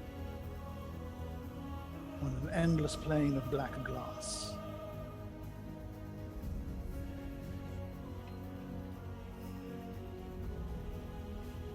The boy is not there. But the woman is. Lined face, black gray hair, cowl, and sometimes when she turns her head just so, a glimmer of a ruby teardrop. I touch my holy symbol and go to one knee.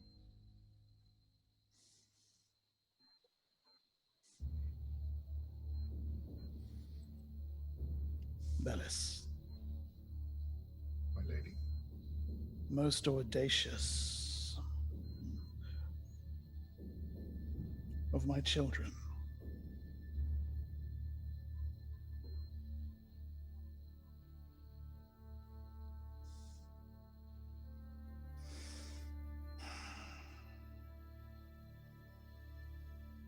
It gladdens me to see that matters were put to right for your companions, that a better world awaits them when they emerge from the storm.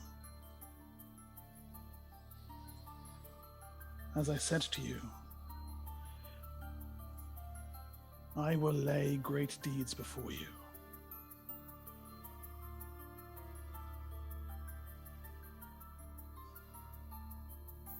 You saved 2 worlds. Your own, and that dream whence the harmonials came. Great deeds indeed.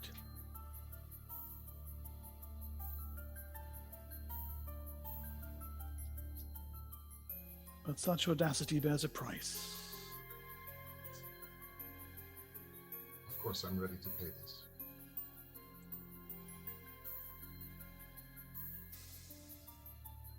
I am compassionate, and I will give you one last gift. I give you a day.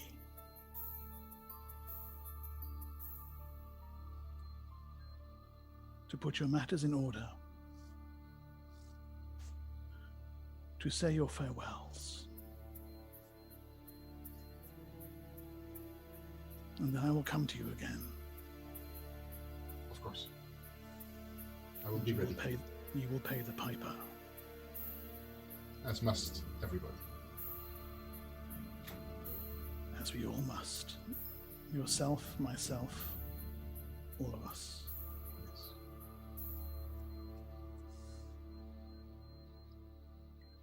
Thank you, Bellis.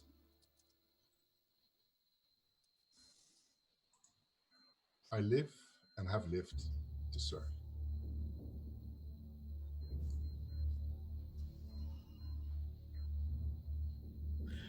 You gave me something unexpected.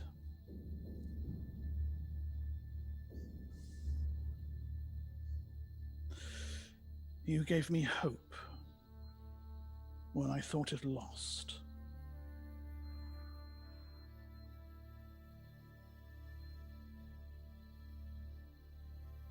Those who watch over the heavens with me took that hope and kindled it into a flame.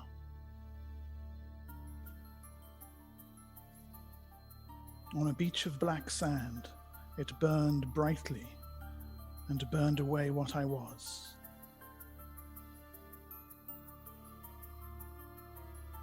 And what you see before you remained.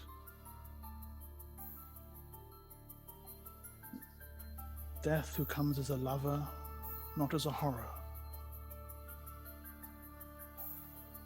You gave Mature this death, to the world. not a child. Yes. Yes. It gladdens me. And I'm very privileged to have been witness to what came before and what has become. All things must die. Yes. I will see you tomorrow, Bellis. Until tomorrow. And then out of the storm, you are rising. The sound of breaking glass receding behind you. The sound of wyvern wings surrounding you. And overhead, the city of Damaresh, unbroken, unshattered.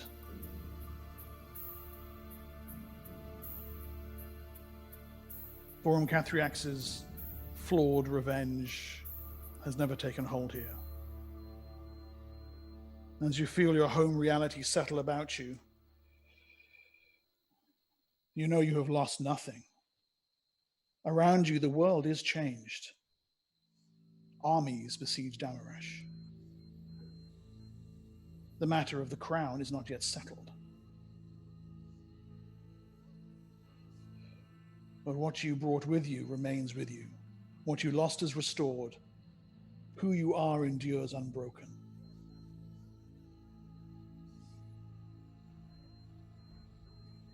Your wyverns start to circle down toward the city.